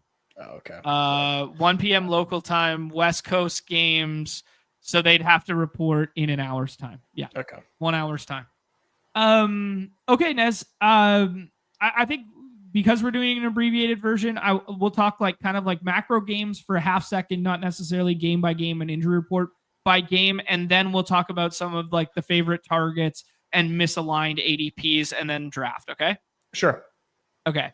Moving over to Unabated and checking out this, you alluded to it, Nez, like the 13.5 or 13 now for Knicks in the Wiz there, the 11 for Celtics versus Jazz, the 13 for Nuggets versus Kings, the 8 in Clippers Heat, the 9, just a lot of big spreads, and then a lot of like no huge outlier totals. A lot of these like high totals, but they're all in and around, 235, 236. So perfectly ironed out from you. I just want to point out to people that like the Heat versus Clippers, like a year and a half ago, this probably would have been like a 212, a 208, something like that. The Heat are the fastest team in all of basketball right now, which is weird to say. We got the Heat and the Wizards topping the charts in terms of pace. Also up amongst it, teams on our slate today, the Blazers in third, not a team that, they told us they were going to play fast, but we're not 100% that they were going to. So that's noteworthy. Grizz are up there in sixth. Bucks are actually playing faster in like ninth. Pacers playing faster at like 10. So like, yeah, just some interesting wrinkles to dive into early season trends here. Just wanted to put those on people's radar. Nez, favorite game environments, favorite spots, what's going on here? Yeah, like where do I start? I think just like Celtics and Jazz are a really fun spot for both sides. These are two teams that are like chucking, or we have draftable chuckers in Laurie, who is like absolutely making it rain threes right now, and put them up at a high clip. The Celtics always do that. And then Keontae George as well here. I think it's going to be a really, really high scoring game if the Jazz can also fill it up. The Celtics at one of these points, man, are going to put up like 140, 150. They are just like, that's just what they do. They're just playing fast, shooting threes, and they're not really hitting them at the clip that they should be. Specifically Peyton Pritchard. Once Peyton Pritchard starts connecting on some shots, we're going to get that like quintessential like fucking Peyton Pritchard night. And I'm more or less martingaling it, I'm going to take Peyton Pritchard in the last round because he will get there one of these nights. So I think that game's like on paper like the most fun offensively. Okay, cool. Yeah, I like that shout a lot there. The EPM stuff will agree with you in a big way. Like it all loves the Celtics right now. And that's largely because they shoot a bunch of threes and they're just not knocking. So, here we go. They're going to get knocked eventually, right? Mm-hmm. Nez, let's hit on two things in the chat right now. Some contextual evidence added to that. I was saying Heat are the fastest. Clips are also the slowest there. And then we got to hit on our guy, Mike Zakarian, NBA Bit. He's putting out the content 9 a.m. My time or Eastern, I think. Eastern, because I watch it after it's already out. So it's 9 a.m. Eastern every single morning there, talking hoops on his channel. Make sure, if you guys aren't watching Mike in the mornings before you watch us and you're into the hoop street, I don't know what you're doing. I don't know what you're doing. It's a really good, set the table for our day and set the table for the slates ahead there. Thank you so much for the 10 Badge Bros memberships, my friend Mike. Appreciated, but not necessary. My personal goat. Yeah, absolutely, man. He's funny as fuck too. The other bit of news we just saw come across the old ticker here across my my news desk, Nez, is Dennis Schroeder and Zach LaVine ruled in. So we might be dealing with a situation. Devin Carter in as well. Doesn't factor in as much there, but just noteworthy. Maybe not Russ night anymore. Maybe not even Russ starting night anymore, because I know people are excited to jam Russ on the back-to-back, going back in a revenge tour on Denver there. Oh God, that absolutely sucks, man, because I had so many awesome pick'ems on Russ for double-double at like 7x, and it's going down 6x. I gotta hurry, 5x, and then before the show is at like less than 4x for a Russ double-double. That absolutely hampers that, but maybe we can still get home. But I thought I was getting away with something there, so that's a bummer. I mean, we know Russ from a rate standpoint can get home on that in like 24 to 26 minutes. But when you're playing that and you're encapsulating the CLV, it's because you think he's playing 31 and he's starting tonight. Yeah. Actually, shout out to Mike too. He's been killing it early in these streets this year. I've seen multiple second places from him already this season. Mike has truly been killing it, and he ripped it away from Nez, hence the gifting back. Strength of community right there. Nez, when you're talking about that Celtics and Jazz game, just wanted to note that also rim protection is going to be a little bit absent on the Jazz side there with no Walker Kessler this evening. It's going to be Nurk starting at the 5, presumably. That's how I have it, at least. So just wanted to put that on people's radar as well in that matchup. Yeah. Okay. Let's talk through a couple of these other game environments. Anything else that's jumping off the page for you that we got to talk about? No. We can just do the damn show. Okay, cool. Sounds good, man. Yeah, I guess we should have the Memphis conversation for half a second. Like, how are you treating this Jaw situation tonight? Okay. Because we know him and JJJ are going to project both better than their ADPs this evening. It's a decently tight spread. They play fast as hell. It's a spot that, it's not jumping off the paper that I'd want to jam them in this spot. But like, generally speaking, I want to play Jaw, and it's been much to my detriment. He's flirting with Tony Redacted territory right now for me, Nez. I was always a Jaw guy. I was always a get in early, and I was drinking the Bales Kool-Aid of buying $38,000 Top Shot moments for Ja Morant there. I was drinking that Kool-Aid early, buddy. I wanted to be this.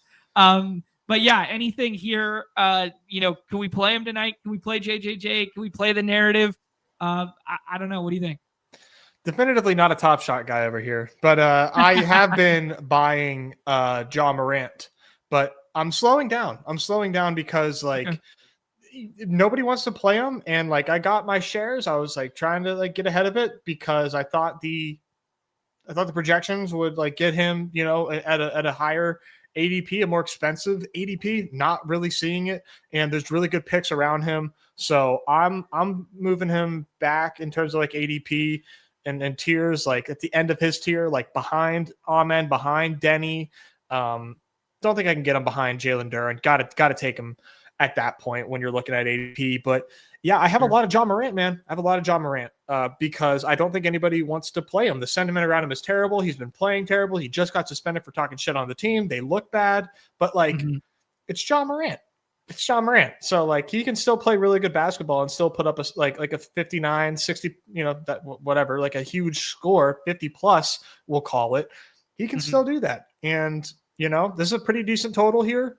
I wouldn't call it a great spot, but I think it's Ja Morant at home in a 235 total with a 4-point spread, dude. Like if we didn't have this drama, he's probably going closer to the 1-2 to the 2-3 turn rather, like as opposed to being on the other side of the board. Yeah. Anecdotally, doesn't he kind of feel like a fuck you guy? Doesn't he kind of feel like oh, he definitely feels like a fuck you guy. Oh yeah. Like, doesn't he feel like the dude that he goes to LA, he wanted to show out in that game. It's nationally televised on the Peacock, Peacock game. Yeah. Like Peacock second game against Luka, like whatever. He dogs it on defense. Everybody's putting highlight packages together about how lazy he looks like that. Blake Griffin blows him up on the panel after the game there, and rightfully so. And then he has all those post-game drama. Then he sits yesterday. Like, doesn't this just seem like petty as fuck Ja narrative? Like, I don't want to be in, but I'm kind of in right now, Nez. I mean, maybe I'm just spin zoning it for myself. I like that. I like that narrative a lot, right? Like I'm mad because like I think you're dumb. You suspend me for speaking my truth. I come out. Don't you want to prove the narrative that the team is better with you, right? Or the narrative that the team is worse with you wrong, right? You know what I mean? Right. Like you want to play well. You should always want to play well. But in this specific case, the pettiness, if you do not know, Ja Morant said that the coaches think that the team is better without him on the floor. And there is low-key evidence to prove that. And Ja Morant is not necessarily a great teammate to play with. Just like he's a frustrating player to probably play with. So if you're Ja Morant, you definitely want to be petty and put out a monster game. I am with you on the narrative, and the price is right. This is a very good ADP for a job. These motherfuckers want to start Cam Spencer over my ass. I'm worth 40 mil. I'm coming out here. I'm dropping 30, 10, and 10. Well, maybe not quite, but Do you think at any level, is it a good play at ADP to fade Ja Morant? I'm not saying you got to take him ahead of ADP, but like he's ADP 18 right now. Yeah, I mean, he's going to project so much better than that in everything that I look at and everything that we get the unabated stuff. Like, I'd rather play him than Reeves tonight. I'd rather play him than Lowry and JB probably, like just in a vacuum. Although I think they're both pretty good picks tonight. I want to play him more than Bam. Yeah, I mean, I can't. You could tell me a story that you'd rather play Denny Avdia over him, sure. But outside of that, like ADP 20 feels great. Cause like I feel like 2 years ago I wouldn't even have like John Morant in my player pool. Like right. I just be like, fuck this, man. The vibes are terrible. John Morant stinks, and projections haven't caught up to the fact that he stinks and that there's turmoil. It's a tricky one, man. It's a tricky one. I think I kind of want to lean into the recency bias a little bit, but I'm already at like 30% John Morant. Right. I mean, from just like if we take the whole situation out and you just look at it through the lens of the matchup stuff, like, Duran's a good rim protector, and Asar Thompson's a really good defender. And if you can't switch off of Asar, maybe there's some toughness there in terms of the handling. Like, maybe it's not the best spot in the world, but if we're just going like jaw play to total play to projection, he's going to always project better than his current ADP. Exactly. Yeah. I mean, here Jay Hab saying he projects as like a 1-2 turn and he's going in the 4th round. Like, yeah.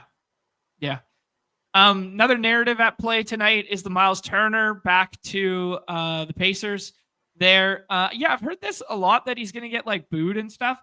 I don't know. He was a free agent and he decided to leave and stuff, and he took them to the finals last year, and they had a deep run in the postseason the year before. Like, he took his money. Yeah, like I don't think you boo a guy like that, especially when he was like what was he, like an 8-year Pacer?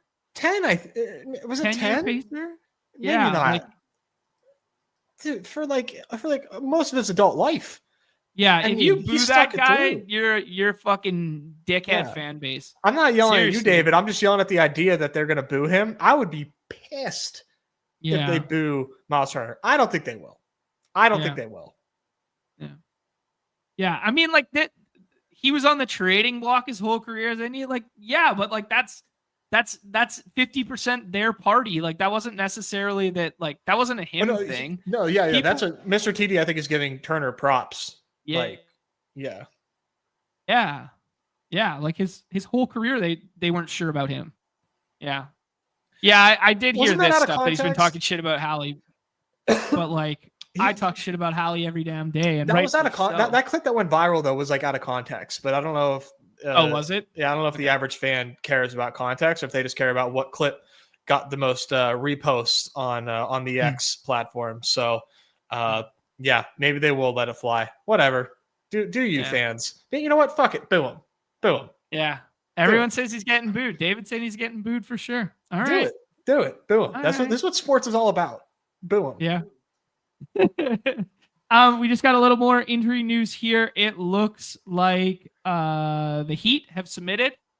So I can go check that out. But Norm Powell with a Q tag here. We haven't seen him in a little bit. So maybe some optimism that he could potentially play the second night of that back-to-back this evening. So that's bullish because he looked really good before he missed a couple games there, and they could use his scoring. If he's back, that's really, really interesting. Because like, you want to? This is probably that's a revenge narrative that like I legit believe in. Oh, Norm versus Clips, for sure. Yeah, they thought that they'd move. You replaced me with Bradley Beal, right? I'm about to light it up. I'm about to make it rain. And he's already been playing well. I like that. That's a good take, dude. And like nobody really from Miami is getting drafted right now outside of Bam. So like in the last round, like if you want to click on someone like this Pal Q tag right there, I don't know if he'd be like, I don't know if he'd be like full after missing 3, but probably not. Yeah. Maybe it's actually we'd have to look at rotation from yesterday and where the minutes were there. He was Q tag yesterday as well. Okay. Mm-hmm. All right. Yeah, maybe he's not full. Maybe he's like soft cap coming back, and they just want him to come back for this game and give him some burn. You know, maybe it's not playable, but definitely interesting. Definitely something to look into and monitor the rest of the day here. Nets, let's have some conversations about some of the ADP adjusted guys versus projection versus bro science versus what you like today. I think the Sabonis, you know, kind of like up here, he's going to project worse than that, I would guess. I'm going to guess Cat when he's playing the 5 without Mitchell is probably going to project. Mitchell Robinson is probably going to project a little bit better than what we're looking at here. Yeah, Dallas without AD. Nobody's really playing Dallas stuff, but that's kind of interesting from a matchup perspective there for the Houston stuff. Like, can that game stay competitive enough? What does that mean for the Sengun matchup? Like that sort of deal. Yeah, Dallas, I don't really love the spot for them at all. Maybe Cooper Flag gets it together here in this tough spot, but not a huge fan of this one. It was all D'Angelo Russell last game for them in terms of scoring against the Pacers. U-tag in the last round, D'Angelo Russell. 31 points, 39 fantasy points. That's the D'Angelo Russell experience right there. D'Angelo Russell, Cam Thomas. In terms of bro science versus projection here, kind of a fun little segment. You got Sabonis and Towns pulled up here. I like Towns. You know, obviously, like we pretty much like anybody against the Wizards. Towns, absolutely no exception here. So big fan of Towns at ADP. I think I prefer Brunson over him, but I do like Towns. Towns, Siakam, Brunson are all like their own tier to me. Sabonis does not have very good props. And I don't really like Sabonis in general unless the props tell me to look his way, and they're telling me to look the other way. There's a lot of guys I like over Sabonis today. The other thing with Sabonis there, Nez, is like you get Levine and Schroeder back, so that's not great for his usage. Yeah, it doesn't make it any better at all. Doesn't make it any better at all. And traditionally speaking, like historically speaking, the Joker matchup has not been good for him. Yeah, right. He definitely gets like mogged by Joker, right? Whenever they play. Yeah. That's what I thought. Yeah. That's his son. The stuff that I think we'll probably pull up, and the models have been in love with it all season thus far, is pulling the Clippers up, just in general. And now Clippers get a pace up spot. So I imagine like Harden and Kawhi and stuff will like be projecting better than like kind of like this clump. Do you like that? Are you going to like it? Yeah, I do. I like the Clippers a lot. Okay. Yeah, for sure. Harden and Kawhi, I pretty much have them as like a coin flip in terms of like who's the better player. Kawhi, I mean, fingers crossed, knock on wood, whatever you got to do to like not jinx this guy. Like he apparently is like healthiest he's been since like pre-Clippers Kawhi, since like he's been a Raptor. Like he's playing back-to-backs. He says he feels very, very good right now, and he's playing very, very good. Kawhi is like one of my favorite players like ever, dude. He's just like he's just incredible. And this is a really good spot for him. Yeah. What's that? He does everything. Everything. Like he was prime Kawhi was everywhere and so good defensively and could just find his own shot at any time. Or just always make the right play. Yeah. Yeah. Like he's not a chucker. Like he's sick, man. So I like them. I like those two guys more than I like KD. KD's a guy I'm always light on. Like I think Kevin Durant is like an excellent pick if like you don't want a bad pick in your lineup. But I just don't see like and I'm saying this as I'm staring at a 54-point game against the Pistons, but like that's not like really in his norm. And they also were really like they needed to win there bad. He did that in 28 minutes. They blew him out. Yeah. KD is good for like 45, 40. Not a bad pick, but like not somebody that I'm like ever overweight on. And I don't see a reason to be overweight him here in this Dallas matchup. Doesn't seem like overly awesome. I think they're gonna crush him, blow him out. And it's Şengün's team, so I prefer Şengün. Okay, cool. Yeah, I like some of those takes there, Nez, for sure. They've also just noteworthy that they've been starting the smaller lineup a little bit more, so less of the Steven Adams starting alongside Şengün. It's been matchup dependent. I don't know. Tonight, where like basically there's no fives other than Gafford, and we think Gafford's going to be like probably soft cap still because he's only played once. I don't think you have to play double big tonight, which means there's just another shooter or another handler on the floor, whether it's a Kogi, whether it's Recep, or whether it's Tari Eason coming off the bench, whether we see a little bit more Tate this evening, something like that. Like all that usage just doesn't bode all that well. Like it really feels like tonight is a 28-minute night for KD. For sure. And one time, shout out the ball knower Noah. Gafford smash once he gets his minutes. Absolutely, man. Absolutely. Yeah. If we can get a Gafford game before AD comes back, that would just be great. But I'm not so sure that we will, depending on their timelines. But did you play it yesterday on the Sunday slate? I did. Yeah, I played a lot of it. It was like 6 round. I was like, fuck it. Because he can do a lot in those 17 minutes. There's he has like 35 in his bag in 17 minutes. I threw a couple lineups in there yesterday just to, see the leaderboard. And while I was watching, oh no, I didn't. I just looked at ADP, I guess is what I did. But yeah, I was just like, kind of like, this is interesting relative to ADP. Like if he played close to full kind of deal. Yeah. I guess it was the Saturday slate that it was. Yeah. I guess you're right. Hey, shout out to A Rosen, man. OG. Yeah, Love the Russell. Yeah. Anyways. Okay, cool. Yeah, let's talk about the back end. Let's talk about the middle range and back end here. We kind of had the jaw conversation, and he really drives that middle tier because there is kind of a tier break for most people. You could get Lowry to fall in rooms because I don't think he's projecting pretty well, but that's kind of evergreen with Lowry right now, that like people like to play him on our site more than the projection will tell you to play him. So if you want him, you have to take him in and around ADP, but if you get in a full projection bro room, he can tend to be a faller and you can get him in like the 4th round there. Durin matchup looks pretty nice. Jacques Landell on the other side. Someone said in the chat earlier that JJJ will get like locked down by Durin. I don't think he's going to have to deal with that matchup very frequently unless it's in like switch situations. Like who will he get? Like Tobias? Yeah, I guess it depends if Tobias is healthy enough to play tonight. Oh. Yeah, like he's got the Q tag right now. I don't know. That's just kind of like my bro science. Yeah,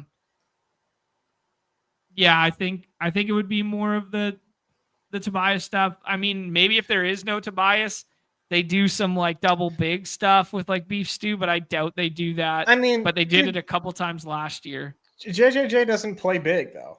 Right, like, that's my point. He takes threes like he shouldn't be taking threes. Like if you watch the game, man, he just like he's out there, and it's honestly like an ugly bag he has. But yeah, that's not Jalen Duren's matchup. Yeah. More often than not. Yes, exactly. I mean, he's still going to be protecting the rim and going to the rim, but hey, man, JJJ is a 4 who shoots step back threes. So it's just the worst form I've ever seen too. I hate watching him shoot. Okay. Yo, you gotta watch one of these 3 shooters for the rest of your life over and over and over again on repeat. JJJ, Miles Turner, or Brook Lopez. Who are you watching shoot threes forever? That's an easy one, bro. That's Brook Lopez, like without question. Because like Brook Lopez is like money, dude. Splash Mountain. It's crazy. Someone tweeted it the other day. I can't remember who it was. It might have been Jesse who tweeted it, but it was like encapsulating the change in NBA history of this era. No one encapsulates it better than Brook Lopez. Oh yeah. And you can see like, you could see the change of like, the way he played in the paint versus becoming a stretch 3, the amount of threes taken, blah, blah, blah. Yeah. Yeah. Sean Marion.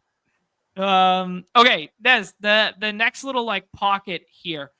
People will be excited to play Keynote, but the projections won't agree with it. But he's like way up there in terms of usage. Rudy without, we're talking, he's coming off a 50 burger in terms of fantasy points. The scoring came back a little bit there. Going to get the Claxton matchup that, guys have feasted on in the past there, even though once upon a time was a defensive player of the year candidate there. I think he might have won it like 3 years ago, or was close to winning it or something. Derek White, you said you kind of like over this tier. Walk me through kind of just some of the names on the screen. Yes, no. I mean, Jaylen Brown is a good play. He's going to be a good play pretty much like any slate that he's on until people start taking him over Lauri Markkanen, which they're not yet. Like Lauri, is just above this tier that we can't see. Jaylen Brown, man, we liked Jaylen Brown so much when we would get Tatum out, and then at lock, got to take Jaylen Brown at 8, and now now it just comes preloaded, and nobody cares. And Jaylen Brown's actually playing really well. And this spot against Utah, it could either be backseat Jaylen Brown, or it's this is Jaylen Brown's game, and everybody else is just a spectator. But he's been playing really well, dude. And this spot against Utah, I wouldn't want to miss the boat. Would not want to miss the boat. I've taken him at the 1-2 turn. I keep saying 1-2 turn. The 2-3 turn with Jokic, because I don't think many people are pulling him up to that spot. He's just a great play. I'm going to be way overweight Jaylen Brown. I'm going to be overweight a lot of people in this range. Okay, cool. Yeah, favorites in this range. Jaylen Brown. Who else? Yeah, I have a lot of jaw, but I'm really trying to get that below 20. 18 to 20 would be ideal. But it's really hard to pass up on Jaw when he's available. I love Reeves, dude. Pace up spot. Reeves is just been insane lately. We'll see. We might get a Luka Q tag. I don't think so based on the spread. Because I think if Luka was trending out, it would be way more 7.5. But it's 3 right now, so it looks okay. But regardless, pace up spot for Reeves. Reeves has been just an animal, bro. He's so sick. So I like Reeves in a pace up spot. Other guys in that range, Denny. Denny looks good, but I'm light on Denny. But I'm trying to fix that. I always like Denny. I'm always overweight Denny. Yeah, it was just the Ja Morant thing. I was just just jamming Ja. Whenever it was him or Ja, I was just taking Ja. I like Amen too, but I don't think I'm overweight Amen. But he's in this spot against Dallas without AD, he could feast for sure. Because he plays really close to the rim in terms of scoring and rebounding. I'm very average on Amen, so I like it. I'm really afraid right now with the Rockets that we just haven't seen ceiling anyone yet, because everyone's playing. The minute they're missing a body, that's when I'm going to be well, I guess that's when everybody's going to want it, but everybody's going to want to jam it. But what is interesting though is that so you're not wrong, but I think primary ceiling, and it's being drafted this is Şengün. And he has a 51 game and a 67 game as well. And he's going to have triple doubles coming very soon because he's passing a lot. But Amen, we really need that stock game for him. Yeah. Haven't gotten it yet. And it's going to come. He's going to have 6 stocks one of these games, and he's going to just be a have to have it guy. And we just haven't seen it yet. And this is a great spot for his usage, just period tonight. So I think, it just kind of, that's the upside with him, and that doesn't take away from anybody else, it's that's on defense. Yeah. I'm going to make a note here to look at it for tomorrow or for the next Amen slate, how much on ball he's doing, because when Fred was there, it's easier to get stocks as the help side defender, right? Sure. Especially when you're a long wing like that. So he would be the guy in the pass lane. He'd be the guy on whatever. If he's doing more primary on ball, defending, it's way harder to just pick a dude's pocket. So maybe the stocks are down for a reason, because he's a primary on ball guy right now. That's Yeah. I'm just bro science. I don't know. I don't know if that's true. I'm just making a note that I want to look into that, coupled with, lead handling and touch time stuff for him, just to kind of figure out what's going on in Houston, because I haven't watched a ton of Houston yet this year. Yeah, I haven't been able to like actually watch a lot of their games, but yeah, so I wouldn't have the answer to that either. Yeah, I would, like, obviously opening night when it was Island game with the 2 OTs, like watched that one in its entirety, but haven't seen a ton of that. Yeah. Okay. Yeah, I think I want to look into that for the potentials, because I would venture to guess his potential assists are up this year. His shots are probably net neutral, but maybe slightly down because of the addition of KD and everything running through Sengun. And then I'd venture to guess his potential steals are down in a decent way. But I don't know. Yeah, no, I think that's probably a good bet. Okay. Yeah, Nez, let's talk about like keynotes in this area. We talked about how Jamal played through the calf already, so kind of anticipating him going tonight, especially with all those other guys being ruled in on the other side already. Keynote might see a little bit of a hit with Isaiah Collier making his debut. Yeah. He hasn't played yet this season, but Collier's a guy who started for them at times last year, and they had we talked about the rotation that Will Hardy was running 12 and 11, and they were running 4 handlers on certain nights there between him, Keynote, Clarkson, yada yada. I imagine it's soft capped night 1 for Collier, that it's 20 and it's secondary off the bench. I'm not too scared to play Keynote tonight. No, I would definitely agree with that. The problem with Keynote is he's got a pretty low ceiling, or low. I mean, not ceiling, rather. I apologize. A low floor. I would argue. Okay. You get a low floor on him. He's a volume guy. But it's a good spot, man, because it's going to be pretty fast. I think just a lot of back and forth, a lot of quick shots, a lot of threes. So he could benefit in a game environment like that. I think the next point of conversation for me is do you believe in the Derek White spot projection, props, Right. etc.? Because then Derek White becomes a jam beginning at pick 20. Mm-hmm. If that's what you believe in. Okay.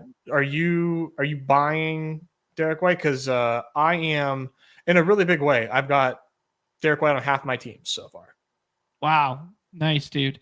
Yeah, I mean, I'm traditionally speaking, never just a through and through Derek White guy, but you have really got me interested in this game environment as a whole, and just the threes not falling for the team. I don't know if that's true of Derek White in particular, but as a team level thing, almost everything in terms of EPMs pointing to them supposedly going to have to be better or get better results going forward than they currently have. So I like it. I like it, but it scares me to be the Derek White guy on any given night, right?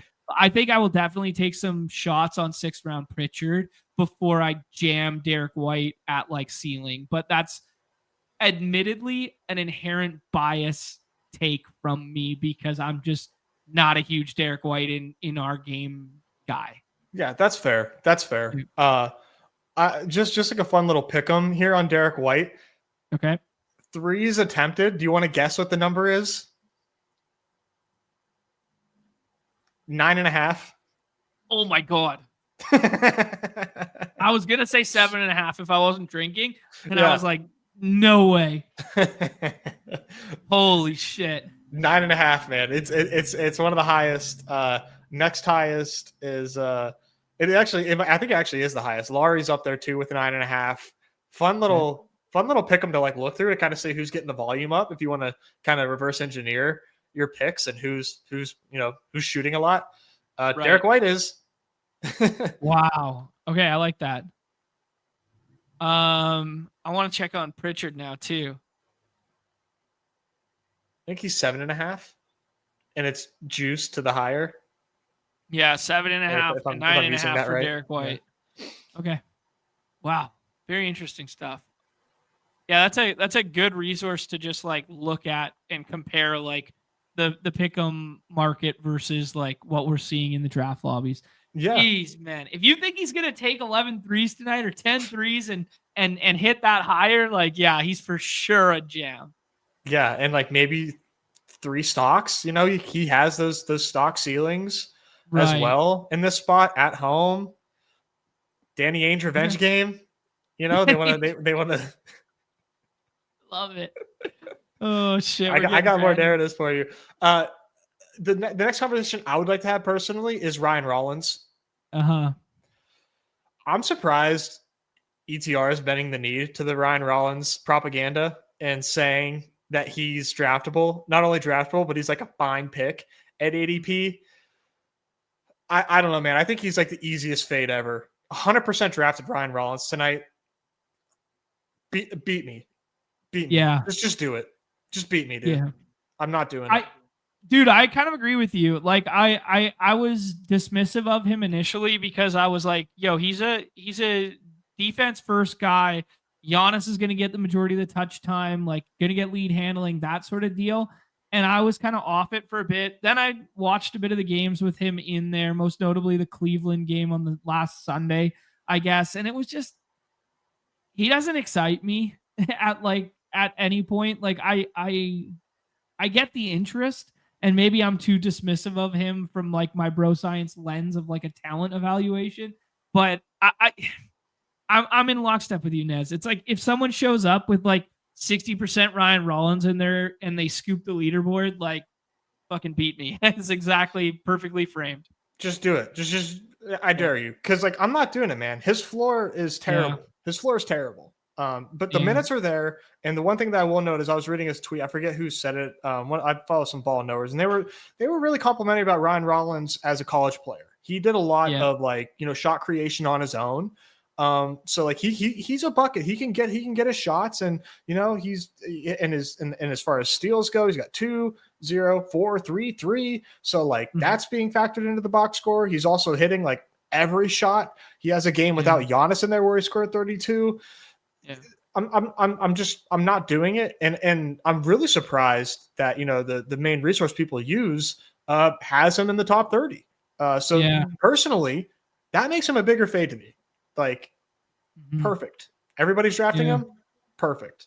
I'm not. Okay. Yeah, I think this is a really interesting game for auxiliary pieces, man, because everyone's playing Giannis and everyone's playing Siakam in the first 2 rounds. And then, like, I haven't seen anybody take, like, Jarris Walker in the last round. I haven't really seen much Miles Turner. I haven't seen, you know, Quentin Jackson being brought up in the chat here, joined the starting unit the other night. You know, and people were, like, on a short slate, we're not really playing him on our site. And then all of a sudden he starts and, like, looks pretty decent and, you know, might have found their short-term solution at the 1 right now. Yeah, I don't know. Just thoughts in general on any auxiliary pieces from there. Like, Naismith never gets me excited to play, but we know he can hit some triples and stuff. I don't know. Anything else? Pacers and Bucks, if we like that game? If that's your angle, I do think Naismith is pretty interesting because he's getting shots up big time, and he's going to have a ton of minutes. But like not a whole lot outside of that. Miles Turner revenge game, if that's your thing. It's not my thing. So I wonder who gets not really into this game. Yeah, sure. Yeah, that's fair. I wonder who gets the Giannis assignment tonight. I'd be interested to read matchups or read the breakdown on the Discord and the Unabated Discord there from Fam and the guys. Like, I'm really intrigued who the Giannis matchup would be tonight. Shout out Eggers here with the Walker greater than Naismith. That's a good call. I would not fight that at all. Jarris Walker's been playing really well for them. Yeah. Especially if Naismith has the harder defensive assignment. Mm-hmm. Yeah. Yeah. There you go. Miller time rolling through. Yeah. Thank the community for the gifted subs here, guys. We've had 25 of them today. Could have been from David. Could have been from Awen. Could have been from Mike Zakarian. Mad respect. Thank you guys so much. All right, Ness.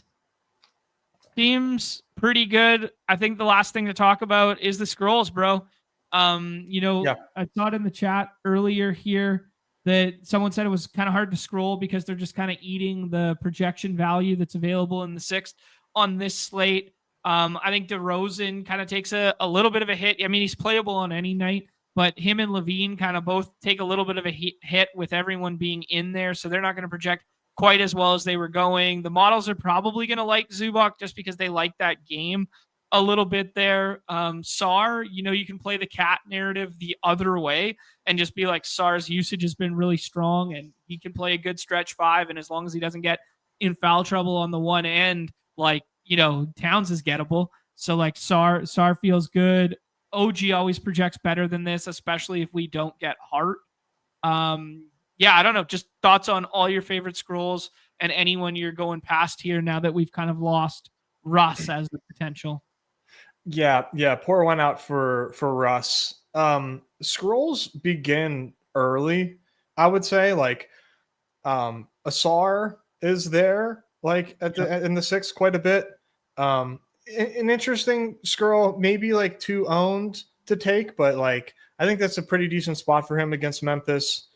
I like Michael Porter Jr. a lot, playing a lot of minutes, contributing in quite a few different categories, and as well as having the ultra green light for Brooklyn. So I like him more than I like Cam Thomas, but Cam Thomas always projects over Michael Porter. But I prefer Michael Porter. Keyshawn George, he can do it in so many different ways, right? Yeah. No, he like lately he can. Like you didn't really think about him like that in Denver, but like in Brooklyn, he's kind of taken on more of a role here of doing more. So yeah, in Brooklyn, it's kind of like if you took Cam Johnson right now and the like Christian Brown role and put them together, that's kind of like what he's doing in Brooklyn now. Like, the rebounding rate's up, some of the potentials are up, like that sort of deal, because he's had to take on more because he's not surrounded by stars, right? Mm-hmm. Yeah, here you go. Paid saying he's leading the team in assists. Jesus. Which is just like, that's okay. Wow. All right, Porter, I see you. You won a legendary podcast tour to start the year. Now you're diming it up. Let's go. Wow. Actually, speaking of the podcast run, did you hear the story that he was like making mills and he was splitting rent with his girl? So good, man. He's like, he literally like he tells the story and then he tells it like so matter of fact. He's like, yeah, she's not getting by for free. Like we didn't know if this thing was gonna last for sure. He's like, no free rent around here and stuff like that. Hey, honestly, probably not a bad litmus test if you're Michael Porter Jr. because like I've heard him speak, I've heard his takes. I would be shocked if anybody's with him for the personality. So probably a good idea. Yeah. Like, do you really want to be with me if I'm not paying for your livelihood? Probably a good idea for him to do that. We want freedom. Something that you need to have. Shit. Oh my God. Your guy Peyton Pritchard, good scroll, really good scroll. Chucking, good spot. The problem is that he's a popular scroll, and he's going to be way more drafted than the ADP suggests because ETR likes him. Okay. And then people can't stop talking about Kling Kong in the chat. Yeah, so that's an interesting decision here. I'm looking at the rotation from last night. Obviously, back-to-back for the Lakers. AD was a Q tag, then a late Q tag, then a scratch. And then he gets the out tag. Soft revenge game. This is the second time we've seen this matchup this year because we had this revenge game conversation before, but this is the first time we're presumably going to see it with Luka. So I don't know. They still started Jackson Hayes last night. Jackson Hayes ran like 30. So like maybe Klingon has to play big. Like maybe Portland has to play big with Klingon no matter what. If they're going to run Jackson 5, that kind of like minutes, even if Ayton misses here. Yeah, Klingon has been tough to nail down. We know he has good ceiling because he can rack up a ton of blocks and contribute to multiple categories. But kind of like that Walker Kessler type of run out. But yeah, is this the spot for Klingon? Right. I mean, you can always take a stab, I suppose, but I wouldn't bet the house on it. I think that there's other players with better floors. Mm-hmm. Yeah, it's a good shout, dude. Any rules like this with the Pritchard and White stuff? Like, I mean, I would always say like max 2 in our contests for like teammate pairings. I guess these two kind of don't pair the best together, but I think you can play JB with either. But in a vacuum, like I don't jam a ton of teammates in our contests either. I mean, sometimes it can be to a fault. But on a slate like today with like so many 36s across the board, and you're probably going to need ceiling from multiple spots, especially with big spreads. Like I'm not aping one isolated game environment and playing like 4 from that game or something like that. Yeah, I'll say Davis. I think like if you have to decide, like if you're on the clock right now, should I take Peyton Pritchard? I have Derek White. My answer would be no, but like I don't think that it's like the worst thing in the world to take them both.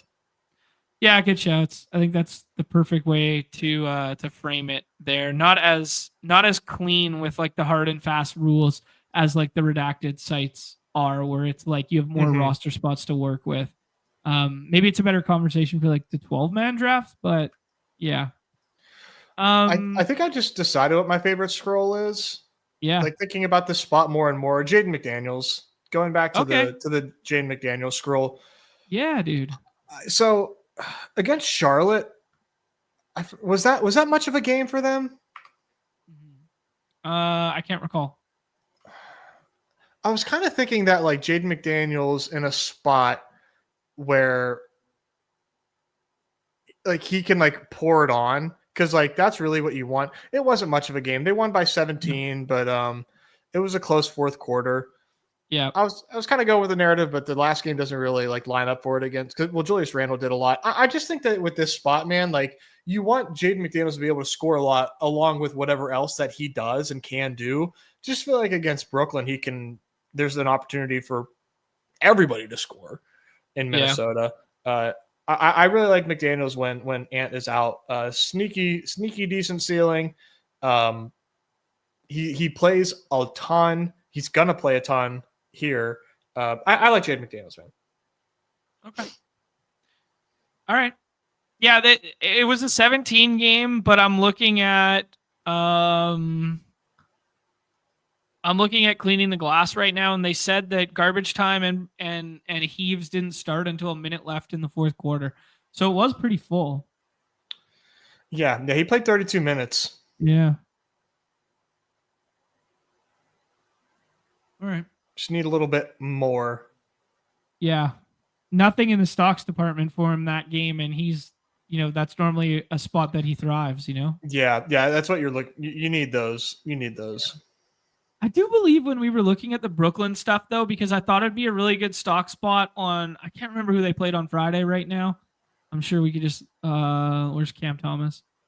On that Atlanta game. Because I was like, oh, it's pace up, like whatever. And I played a decent amount of Dyson Daniels as leverage in the last round there. I thought it'd be a really good like stock spot for them. But like Brooklyn's low-key been handling the ball okay this year. Yeah. Yeah, they're not really like passing. They're not passing enough. Michael Porter Jr. leads the team in assists, man. Nobody's fucking passing out here. Yeah, dude. So not a lot of stocks. All right. Yeah, maybe Jaden McDaniels is off the table. 5 potentials a game or something. That's it. Oh man. Yeah, I think people want to have this conversation. Here, Stone in the chat saying, I know Flag hasn't been great, but he's in the 6th round, and it feels like a game that if that game stays close, they're going to need him in some capacity. Everybody's wanting to do the play it before you see it flag stuff. Yeah. It's not a great matchup against Houston, the biggest, longest team in basketball, and dealing with Amen Thompson, presumably, whether it's secondary help or on ball, who knows? But yeah, just thoughts. I don't like it. I don't think this is the spot to do it. Yeah. I mean, we just haven't seen stealing stuff yet. I mean, he's doing what he did in college where it's like multiple categories and stuff. Stocks haven't fully like followed. I don't know, man. I test on Flag right now.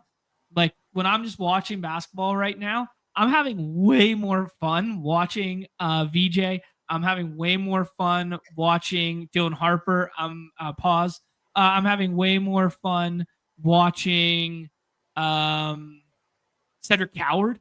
Like I had way more fun watching him. Now, I don't think that that's indicative of like their future skills or that those guys are better basketball players than him. I'm just simply stating right now that like from the eye test, I'm loving watching some of these rookies, but I haven't loved watching Cooper Flag right now. I'm with you, man. It's not a very aesthetic game. Yeah, and I think this interesting point in the chat here, like flags shouldn't be a PG, which is the issue. That was like kind of like an early narrative where his touch time was like gonna be up, and then it wasn't actually up, and they listed him as a PG. And then now in the recent era with like D'Angelo Russell, like his touch time's down, and he's not like lead handler, right? So yeah, he's kind of been forced into a role that's not really for him, but I also don't think it's as clean as like he's a point guard right now. Like because I don't really think he is right now. Maybe he has a little bit more lead handling than he should, but yeah, I think D'Lo's kind of taking some of that back right now. D'Lo being back will definitely help that. It's just like, is D'Lo even the right point? I mean, they're a strange team. Yeah. They're a really strange team. Yeah. Anyone else to scroll to, Nez? OG with no heart. Yeah. Definitely like OG. Yeah. Bridges with no heart. Same narrative. Yep. Yeah, I think either one of those guys for sure. Like a lot of guys. Like you can keep looking here. Like Klingon is like we talked about the Klingon conversation there. Mm-hmm. This is definitely where it gets to where we can probably call it. Yeah, dude. Mark my words, guys. It might not be a 9-gamer. It might not be tonight. It might not be in a bit. Anthony Simons is going to break a slate this year. Oh yeah, yeah. Like Anthony Simons is going to break a slate at some point. Probably a little too deep for our game. Yeah, tonight. Yeah. Deep at full health is yeah. All right, let's do the damn thing, dude. You guys can see I got the solver up. We can track some of the combos as we go. I actually haven't loaded my stuff in there yet. I've only done 10 this morning. Didn't get any in last night. I'm not gonna lie, Nez. We're really honest about like our results, and we share all our stuff, and we're here for a little bit of insight, a little bit of comedic relief, and a little bit of building community around Underdog games. We're kind of like this hybrid, whatever. I after yesterday's football slate, I did say I didn't like the slate at all that morning. I was like, it felt like a slate that like anything could happen, and it was a great GPP slate in that regard, and those are never the slates that I feel like confident in. So I was like, yeah, I'm gonna like watching these football games and whatever. After the late window games yesterday, I didn't watch a ton of the late window. I was feeling like a little dejected, and normally I'd fire a couple hoops, drafts, and whatever, but I just know myself. I was like, yeah, man, like just maybe today's a soft off day for you, boy. I'm still going to get 20, 25 in, but I think today's just kind of a soft off day, just. Yeah. Yeah. No, I was also like little, yeah. Not feeling it after those games for sure, especially given the dog bowl volume. Yeah. Nez, we got a pick here. Yeah. Sengun, Cat, you're Sengun? Okay. Yeah, I actually wasn't taking him earlier. I know he can do a lot with a little, and it's probably a good matchup to get Gafford and then Dwight Powell, good Canadian kid, thereafter. Kind of a cupcake matchup in that regard for a big. But, Sengun also doesn't play as like a traditional big. They run a lot of stuff through him up high, away from the basket, that sort of thing. So, yeah, I'm kind of net neutral on the spot, and there's other game environments I think I like more. I was taking Cat at 5. I like Cat when he plays the 5, and there's no overlap with Mitchell Robinson. I like that narrative. Cat comes back to us if we want it. The hashtag models at the solver here are suggesting Pascal. Who do you like? I think I prefer Cat, but Siakam's a good pick still. Did you see the Halloween costume with Pascal Siakam? What did he go as? They filmed him and Johnny Furf. Is that how you say his name? Furfy. Like Furfy. Yeah. They filmed a like 2-minute video for their social of him dressed up as Denzel in Training Day, and him dressed up as it's Ethan Hawke, right? Yep. Ethan Hawke's on the other side. Yeah, as dressed up as Ethan Hawke. Johnny was dressed up as Ethan Hawke, and they did like a dubbing over, but they were acting like that's so sick. It was pretty funny. Yeah, you guys go search that one. That's awesome. That's the kind of brain rot garbage that comes across your boy's timeline. I need to go find that. Yeah. Davis dropping by to say he shot George in the winner tonight. I mean, usage rate's been really nice. Below Cool Bally's come back and he has joined the first unit there a little bit. So yeah, stuff ticking a little bit down there. He's a really good defender. He's a lot of fun. All the K Georges, as the guys at ETR point out, have been saying the K Georges have been cooking to start the year here. So yeah, we put them on the scroll list. All right, Nez, we have the evergreen decision here. Is it Ja Morant time at this pick, or do you like Austin Reeves? Do you like Denny Avdia? I like Reeves. All right, let's do it. Let's. You know why? I'll make the decision for you. You know why we're gonna do it? Tell me.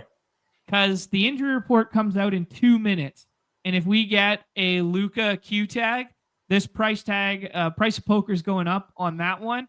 And KJ at the turn has showed us that he can flip the board a little bit because he took Bam at 7. So he might just go, he's a ball knower. He's like, nah, fuck this Ja narrative's no good. And we're going to get Ja to come back anyways. I have a inconvenient truth after we make this pick. And Ja comes back to us. Do we need it? Yeah. Oh, yeah. Fourth round Ja. Do you want to hear the bad news? I do want to hear the bad news. It's a Bam slate. Oh my. Never in my life, Nez. Overpriced, underprojected, off a back-to-back in a bad spot. Bam. Come on, dude. I have a PhD in Bamology. It's a Bam slate, dude. It's whenever you least expect it. When you're not actually doing the Bam stuff, that Bam, that's when Bam Bams. It's a great ADP point. 13 is egregious. But 51, 46 in good spots. Now he gets the Clippers off a back-to-back. Yep. He's going to Bam.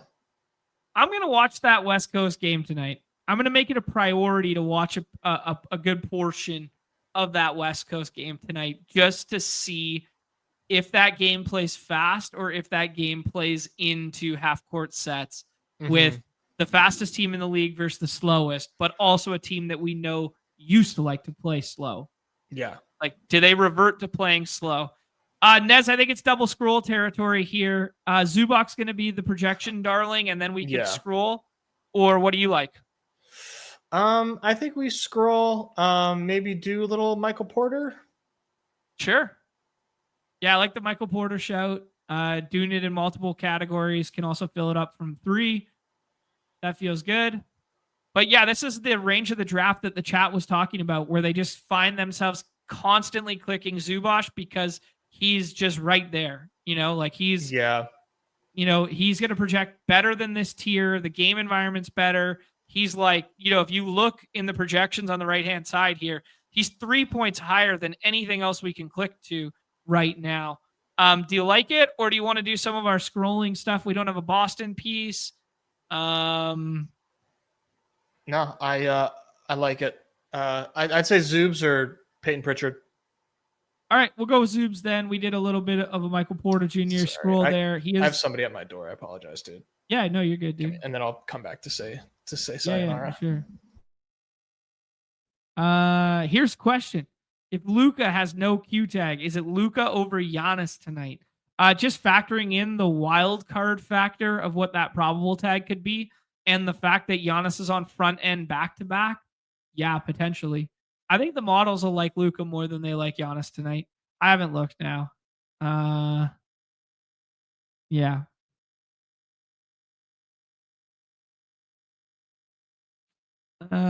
Yeah. Fourth round looks at Jon and says, the coach has said you shouldn't take me.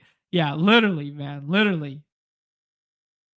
Fun fact. Okay, Mike's got a fun fact here. It's Ja Morant has more air balls than threes made. Yikes.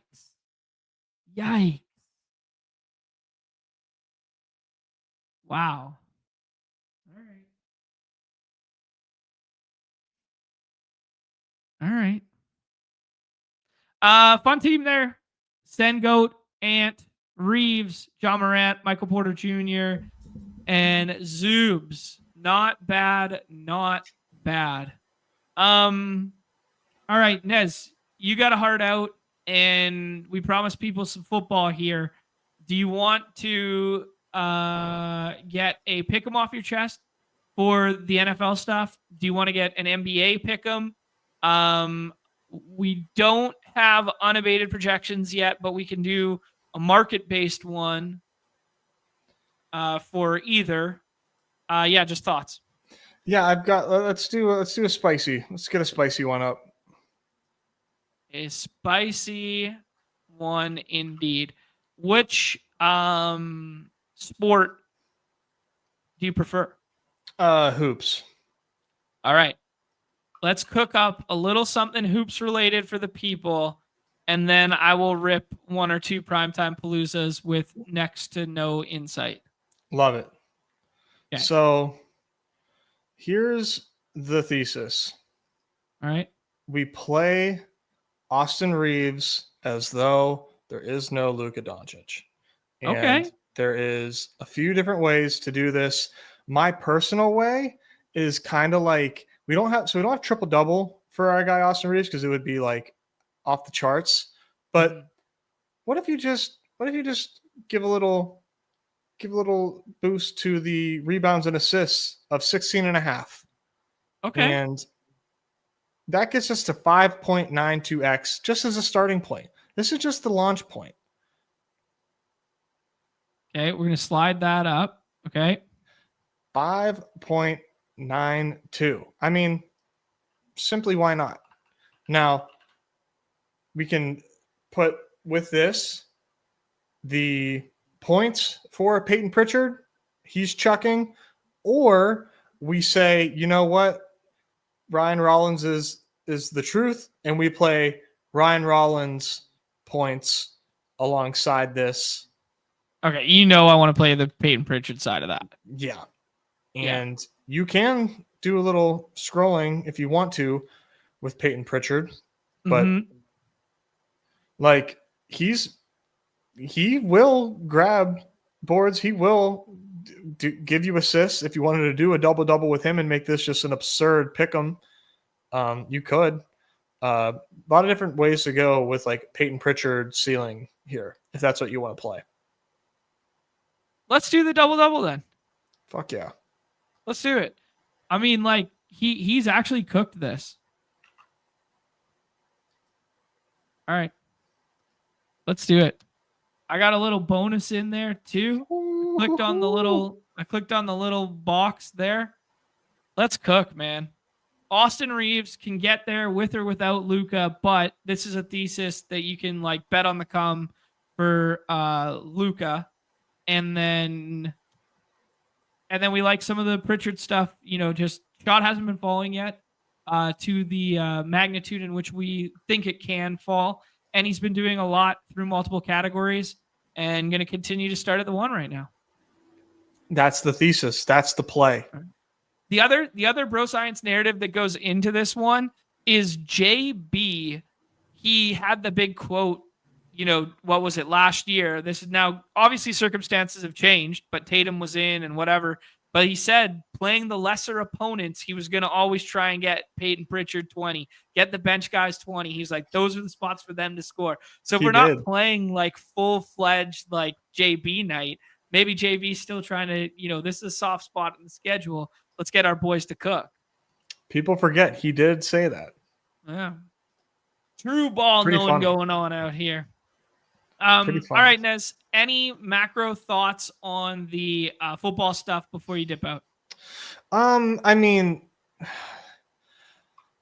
Bowers and McBride, dude. It's people are going to be tripping over themselves. The Bowers ADP is for sure more like 4, maybe even 3. Okay. People are not going to be able to help themselves, and I get it. It's a lot of fun to draft the high scoring tight end. The other options there are Ferguson and then Evan Ingram, I guess. So that also makes it to makes it more viable to take McBride or Bowers. Yep. Yeah, it's like the story of the slate, man. Like, got to get Michael Mayers the ball, bro. You got to.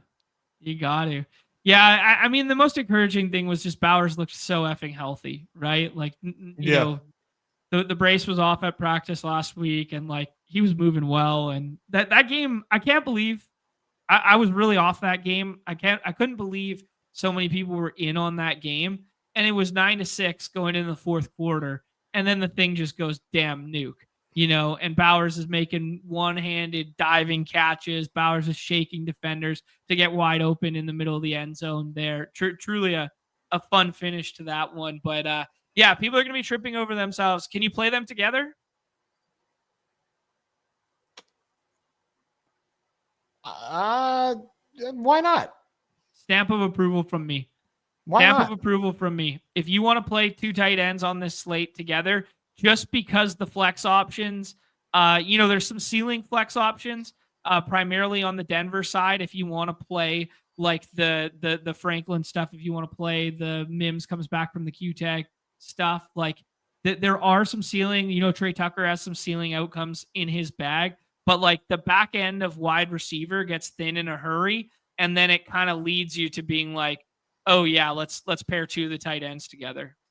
Yeah. No, it makes a lot of sense, man. These guys are freaks. Like, they are very, very good. So totally fine to pair them both. I mean, I think a lot of people are going to do that. Yeah, I think so too, Nez. I do agree with you there. Cool. Anything else you want to say position wise or whatever? Who's the 1-0-1 tonight? Because pending where you look, you're going to get different answers. My heart tells me it's Javonte. Okay. Just because of like the VORP conversation. I mean, ETR has him projecting higher in our scoring format. Yeah, the VORP is really strong. Yeah. Like, what do you want to take, Bam Knight or Michael Carter? No, not really. Yeah. I mean, like, the RJ Harvey role has looked better. He scored in back-to-back weeks now, or 3 weeks now, all of the receiving and yeah. I mean, like, there's definitely some builds out there that you can do that are like one running back builds, and you just fall back on one of these guys. Michael Carter was like put on the practice squad, then called back, then whatever. Like, dude, I'm pretty down to play DeMarcado if you play like trailing game script and stack him here. I'm with you. Yeah. Like Michael Carter, kind of live to be a healthy scratch. Kind of live. Yeah, absolutely kind of live. They put him on the practice squad, and like maybe they were just manipulating numbers and moving stuff around and that sort of thing, but they run the risk of like some other team wanting him. DeMarcado insurance, I think. Yeah. Like, I think I'm DeMarcado over. Yeah, no, I like that. Yeah, I don't think there's any reason to play Jaden Blue, but if you feel the need to, yeah, I think Bam Knight is low key like a favorite over the flex guys in his tier, but not necessarily the running backs ahead of him. Any lean at quarterback, Nez? I mean, Rain Dakota for sure. Mr. Prescott. Yeah. I think it's Dak or Jacoby. Like, this game's nuts, dude. 54 total. Arizona should not be in a 54 total game, but it's a good point. The power of the Cowboys. Yeah, and Jacoby can sling it a little bit, man. Like, he's pushed 300 yards. Plus, he has the narrative of like being like the best like 1 yard rusher other than Jalen Hurts around. Like, he can just sneak one in at the goal line, especially when there's so much ambiguity in the backfield. Yeah, for sure. Cool. Yeah, as Nez alluded to there, this is a 3-point spread for the Cowboys here, 54 total, and then it's 42 in the Denver game. Also, like, nothing weather-wise yet for the Denver stuff, and it's actually been gorgeous in Denver leading up, but we're slowly pushing into colder weather season, evening game in Denver with their like 8 points favorites with a good defense. People are going to be a little more bullish on no Luka. No, Luca. Fucking layup, buddy. Fuck, bro. Holy shit. Fuck. Some guys, no ball. Some guys, no ball. Holy fuck, bro. Austin Reeves is out too, though.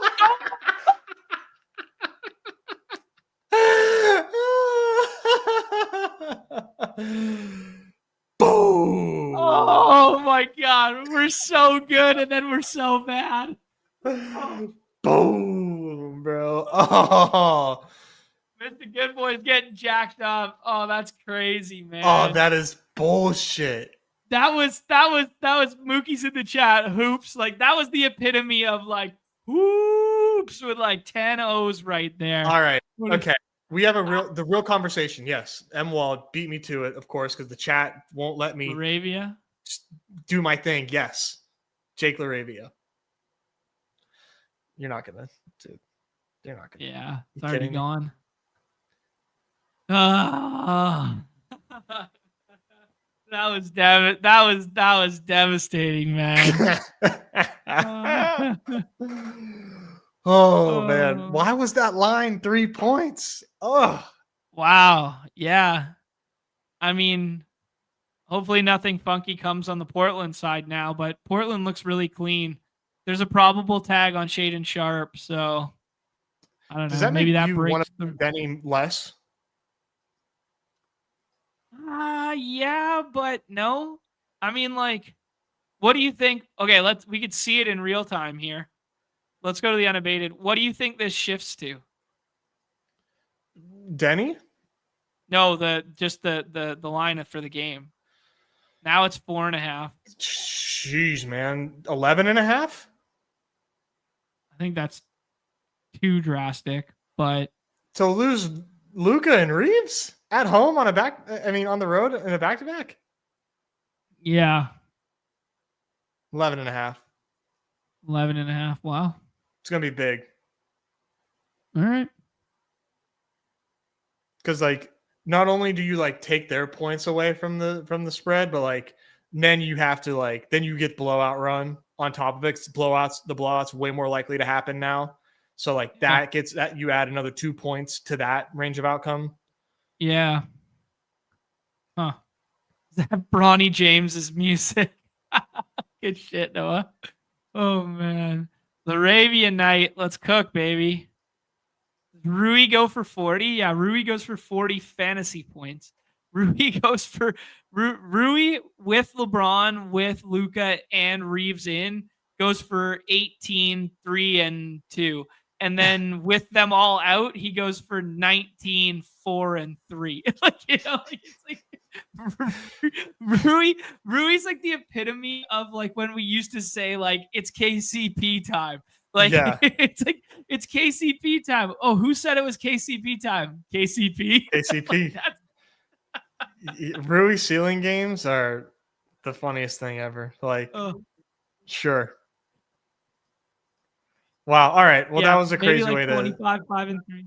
I gotta go, but that was fucking nuts. Okay. That was nuts. Happy birthday to your beautiful wife. Thank you. You guys enjoy the sea bass there. Thank you. Appreciate that. Goodbye, everybody. All right. Goodbye, Nez. Yeah, that was truly a sick moment. It's already up to 6 here. And as you guys can see, it just keeps moving in real time. Yeah, we're up to 6 again. Yeah, this is wild, man. Yeah, we get a Giannis out tag too, the Peta out. Oh my gosh, that's crazy. Who's the number 1 swap then? I don't know. Probably someone not from that game, to be honest. I'll answer this question in the Discord after, but you know who's going to project the best will all depend on whether Ayton's in or not. So I mean, Ayton in the 6th round feels fine right now. Maybe he wants that smoke in a revenge game. Maybe they wave the white flag here. It's Ayton for sure if you get the rule in. But the problem is you might not know when slate locks. You're probably going to be jamming Ayton with a Q tag after sitting yesterday. So, yeah, that was kind of gross. All right, guys, let's rip a football draft and then call it a show here. I want to just take a look. Obviously, the Monday, Thursday stuff We don't have projections for Monday, Thursday. We don't have projections for Thursday night at some of the football providers there. Both the beauty and the curse of playing these slates. But if I had to kind of just think this through for a second here, let's go back to the site here. The quarterbacks will project. I think Jacoby Brissett will project ever so slightly better than Bo Nix. But that's just kind of like a feel thing. We know the peaks and valleys of Bo Nix. I thought the Vegas defense played really well up until like the tail end of that ball game, and maybe there was just some fatigue mixed in with that. Max Crosby's an absolute monster. Bo Nix could be running for his life at times there on the scramble stuff, but I think it is a clear tier break, as Nez said, where like playing game environment 1 versus playing game environment 2 is like distinctly different. And the part of game environment 2 that you want is Brock Bowers. So like if I was building out like, Dallas plus Arizona stuff, and then I just have like a mini stack of like Brock Bowers plus like Franklin or something, like those builds feel much better. They feel really good right now. I think the running back stuff, I think people will be surprised how high Bam Knight would project relative to this grouping. I think Bam Knight probably over Dobbins for me. Genty finds pay dirt on a receiving touchdown there. That was encouraging to see, but still just like not efficient on the ground because their offensive line play has been so bad. I don't know when they're supposed to get offensive line help back, most notably Miller. But keep an eye on that one. Yeah, like Jordan saying, like feels like the for sure stay away outside of just Bowers. I'm in agreement with that.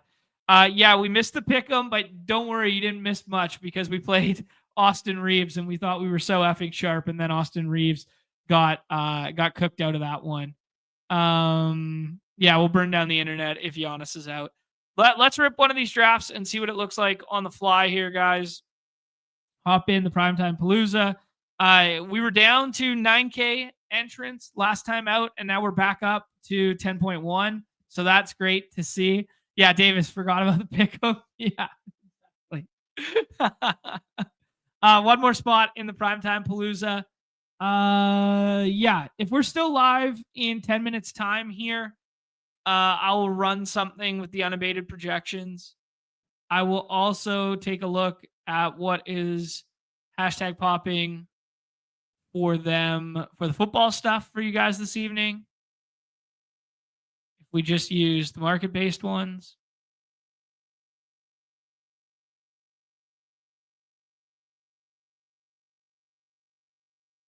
Oh man, what a crazy moment in history right there.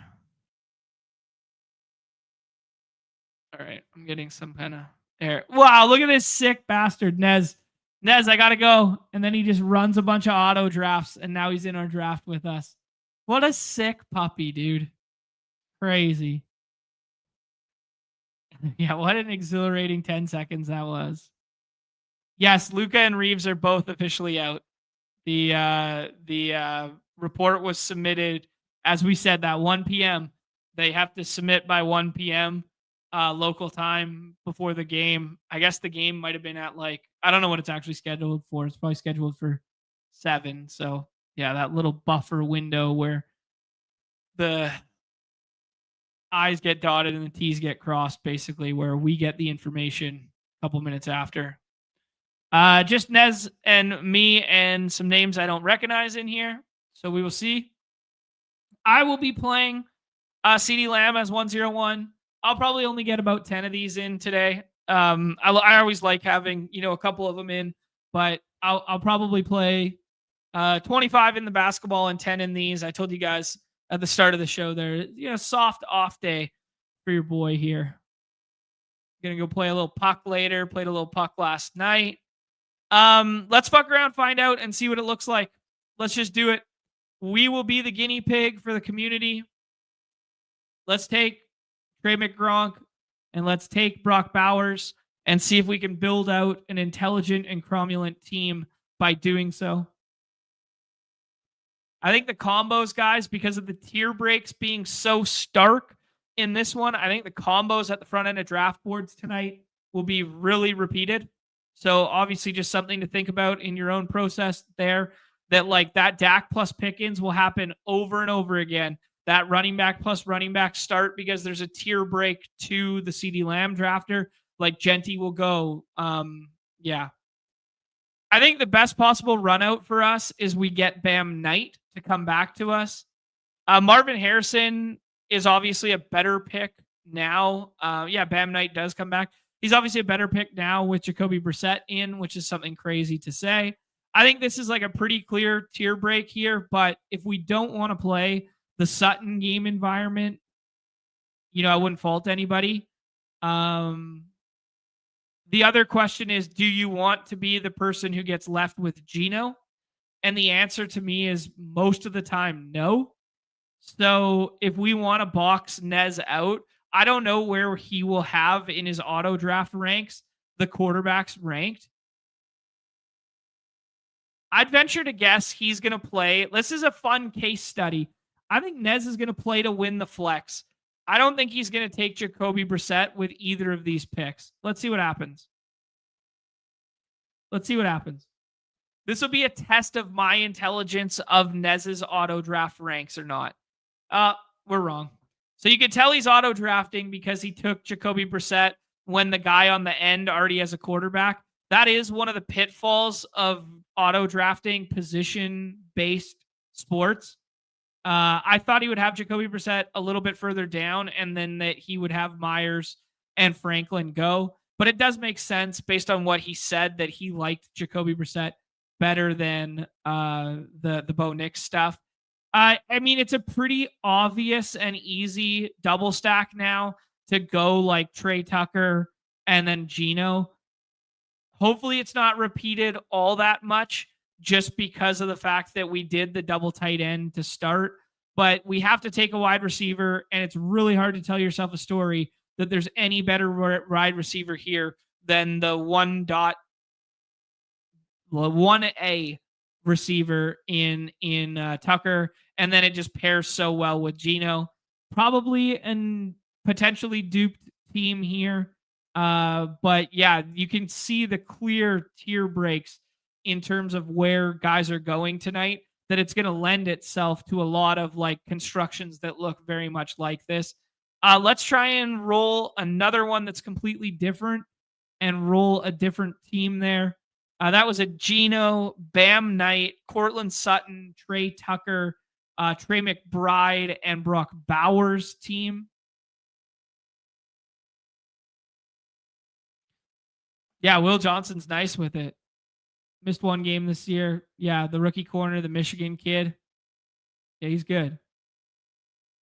But I ain't overly worried. Let's see here. Davis said he did 20 of them. Had 60% Myers, 50% Sutton. Bowers and Ferg at 45%. McBride at 40. Or Lamb at 40, sorry. So 50-50. So like super, super concentrated around what he deems the upper echelon plays there. Yeah, if I'm picking auxiliary, like we didn't really talk about the scrolls, but if I'm picking like auxiliary guys, I mean Carter and DeMarcado, just because there's ambiguity in the backfield.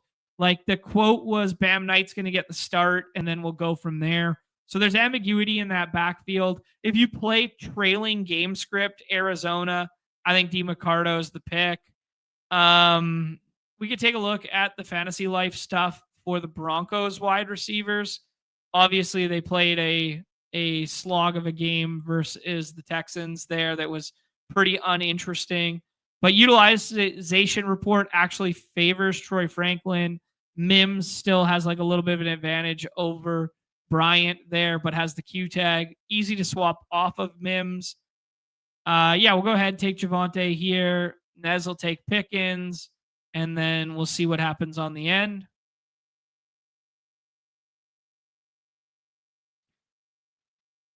Boner Bryant saying he has 0% Dak through 25 drafts. I think if you want to win the flex position tonight, that's probably the optimal way to approach it. It is scary because Dak low-key is playing at an MVP type level, or at least he was prior to the Denver game there. But yeah, I mean, is Dak the kind of guy who can kill you on a slate like this? I'm not sure. I don't think he separates enough to warrant his ADP. But what you'll see is like what T. Pollock did there is that stack exists all the damn time.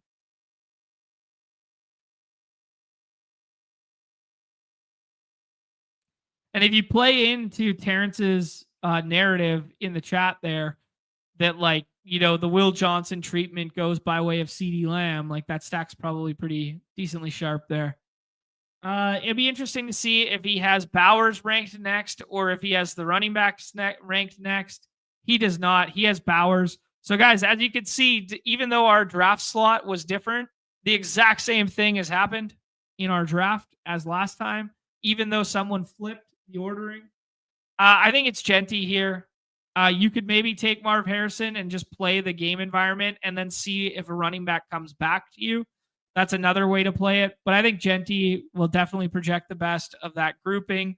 And then you hope that the guy on the end takes Bo Nix and J.K. Dobbins as like a mini stack, or he goes Bo Nix plus Sutton, and then you get Marv Harrison back. I think Marv Harrison's kind of like the key that could unlock the third round. I like him, and I like him better with Jacoby.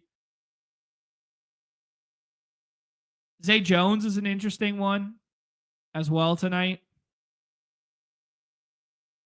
Take a look at the wide receivers in recent usage there. Michael Wilson and Zay Jones, quite comparable. Take the lesser owned of the two. Nothing that we want to happen happens. So if we don't want to be left holding the bag at the tight end position because we cannot take another running back, I guess you just take Jake Ferguson here. He's probably going to project slightly better than Courtland Sutton. Let's do it. Obviously, Nez can't take a tight end, but T. Pollock almost undoubtedly will build out the Dallas stack. So now we have the exact same start through 10 picks as last draft.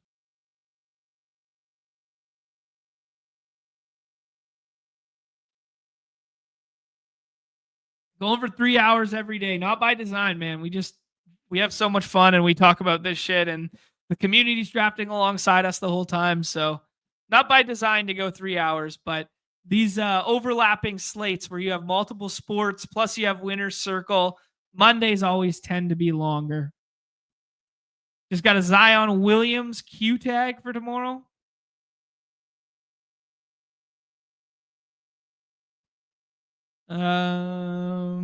All right, we got our first different. Dobbins comes back to this drafter, so this is the first thing that's different.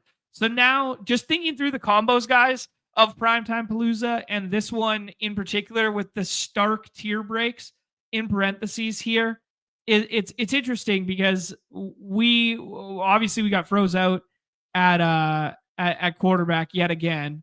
I think Franklin's probably just the pick here. And then we're going to have to find like a contrarian scroll to go alongside. The play Geno as like just Geno plus Franklin, but we're going to have to force ourselves to get different here because from a projection standpoint, like he can only take one wide receiver at the end. He's either going to take Jacoby or he's going to take Trey, right? Oh, he goes for the tight end route to get ahead of Pollock. I mean, it's just crazy to not take Jacoby or Trey here, right? You can say what you will about Jacoby versus Trey. You can nitpick your differences. Like Jacoby's been on the buy low model the whole time. If he can't get it done in the game that we just saw, who knows? Let's take Trey just to flip it ever so slightly. But like another just super chalk donk team here because how stark the projection breaks are on the slate is like nobody wants to scroll to like an unstacked Michael Wilson. Nobody wants to scroll to whatever. So what you'll see on this slate is effectively the first 13 picks were all duped with the exception of Dobbins and Sutton flipping, basically. But they were 100% duped based on last draft and this draft. So you're going to have to really force yourself to get different tonight. Partly why I told you guys I was having a soft off night right now. Damn, Joe Alt's done. That really stings. I played way, way, way too much Kamani Vidal, but the offensive line was healthy. The run defense was bad. The Jeffrey Simmons was out on the other side. Like, it felt like a good spot. Joe Alt's back. Like, it felt like a good. It felt like a good spot. But yeah, I did see the injury him get rolled up on. I love that pick by Nez to scroll the F down to DiMaccardo and do a stack with Jacoby, like via a pass catching running back. I think that's one of the most interesting ways to get different on the slate. We take Geno yet again, and we hate our team, and we play the game environment that we don't like as much. Yeah.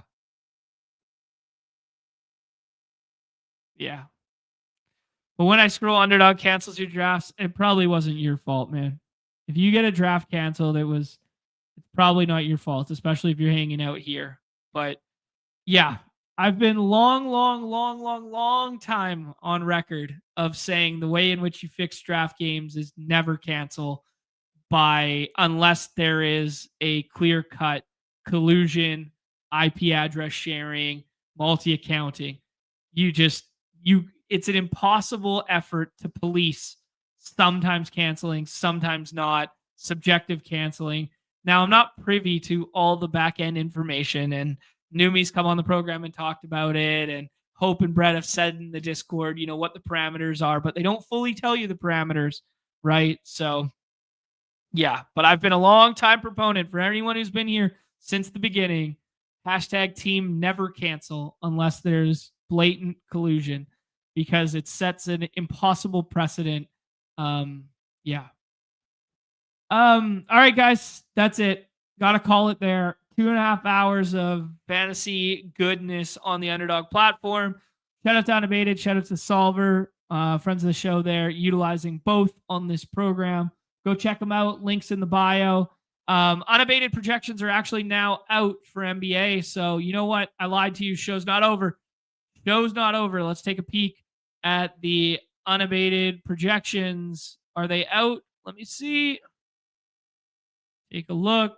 Projected 557 players this evening, and they're out. All right.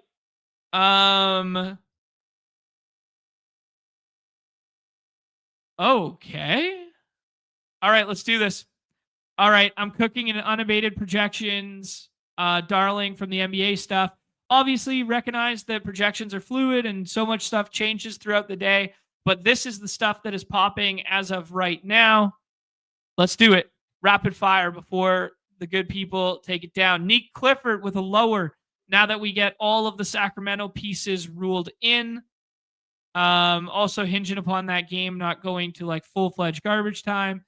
Ben Shepherd, ever so slightly lower on the points. Jalen Wilson, some Nets run. Nets started a different unit last time out. Started Martin last night. So just something to be aware of. That's a lower on the PRA. Cameron Johnson, who has the probable tag right now. I think we're going to want to do PRA there too, based on the projection. Yeah, lower on the PRA. And then Walter Clayton with Isaiah Collier coming back. Maybe cut into some of those backup handling minutes. Tack that one on there. Check your little prize box there. See if you got anything going on. We do not. We spent it on the previous one. There's a little 16xer courtesy of Unabated. That's how we will end the show. 5 lowers, none cannibalizing one another, none really with big time. There we go. There we go. There it is. Yeah, team never cancel. Yeah.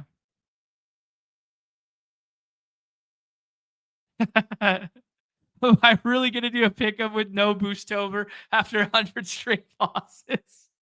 Oh, what is it?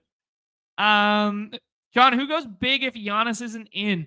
This is interesting because we have a sample size. Like in the past, the thesis was always just jam Bobby Portis, and Bobby Portis projects so much higher. That's not really the case anymore. And they're still playing Bobby Portis off the bench, and they're still only giving him like 17 to 22 minutes. Even in the game when Bobby Portis was out, it was Kyle Kuzma who came into the lineup and like played a shit ton. Giannis was out on, was it the Sacramento game? I think it was the Sacramento game, right? No, not the Sacramento game. The game before that when the probable tag got shifted. October 30th, my birthday. Yeah, there you go. So as you guys can see, Bobby Portis still part of like that second rotation, only plays 18 minutes. Obviously boosts in a big way from a rates perspective. I don't think there's like a huge winner unless Bobby Portis jumps into the starting lineup. I'm not sure that would happen this evening. Let me think about it.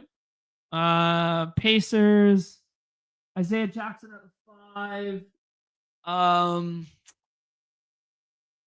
Bradley back up 5. They won't play double big. Jarris Walker.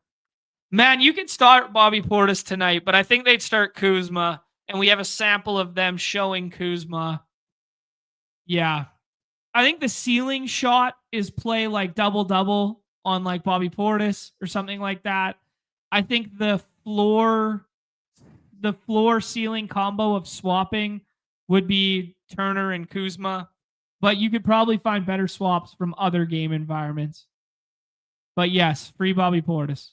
Free Bobby Portis because we love jamming Bobby Portis. Yeah. Why is the probable tag so much different than the NBA compared to the NFL? Because the NFL doesn't have a probable tag anymore. The NFL doesn't have an official designation of a probable tag. They only have like Qs or ins. Like a probable tag like that exists on the Underdog site for a player actually isn't a thing in the NFL. But in the NBA, there's an actual designation of probable, which gets put on the injury reports. You can't really have that in the NFL injury reports anymore. They got rid of the probable tag like a couple years ago. So that's why it's different. But yeah, probable tag, man, to be honest, nobody in the NBA uses it outside of the Sixers with Embiid, Giannis with the probable tag, the AD plus LeBron P tags of years past. Like it's weird, man. It's literally like only a star designation that gets like a probable, or occasionally you get like a guy who was a Q tag who's a role player in the morning that then shifts to a P tag at the next submission of injury report. It's a stupid designation.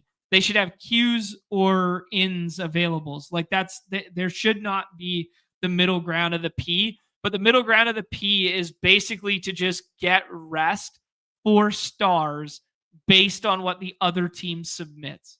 It's kind of fucking bullshit. I could talk all day about crap like that. And there's teams that just don't use them, and rightfully so. Like certain teams just don't use them. Like you won't really see probable designations from like, yeah. Anyways, there's my soapbox rant and the show. All right, guys, appreciate you being here for so effing long. Hopefully you guys love playing on Underdog Fantasy as much as I do. Go check out Unabated, some of the best basketball projections in all of the world there. We just cooked up a beautiful edge-based pick'em alongside those. And then, check out the Solver, man. Solver has been so much fun for us to utilize. Play alongside the pick'em there if you guys want in the chat. And we'll be back tomorrow, probably paywall tomorrow. So big shout-outs to David, Awen, and Mike Sakarian, who all dropped off memberships at our door. David, very talented player on the site. Awen, probably the best player, maybe arguably in the history of Underdog. Who knows? Maybe him and Sam Wilson going toe-to-toe for that one. And then Mike Zakarian, go check out the NBA bit there. All right, everybody's favorite time of the show, the end. Peace. Back tomorrow. Good luck tonight, y'all.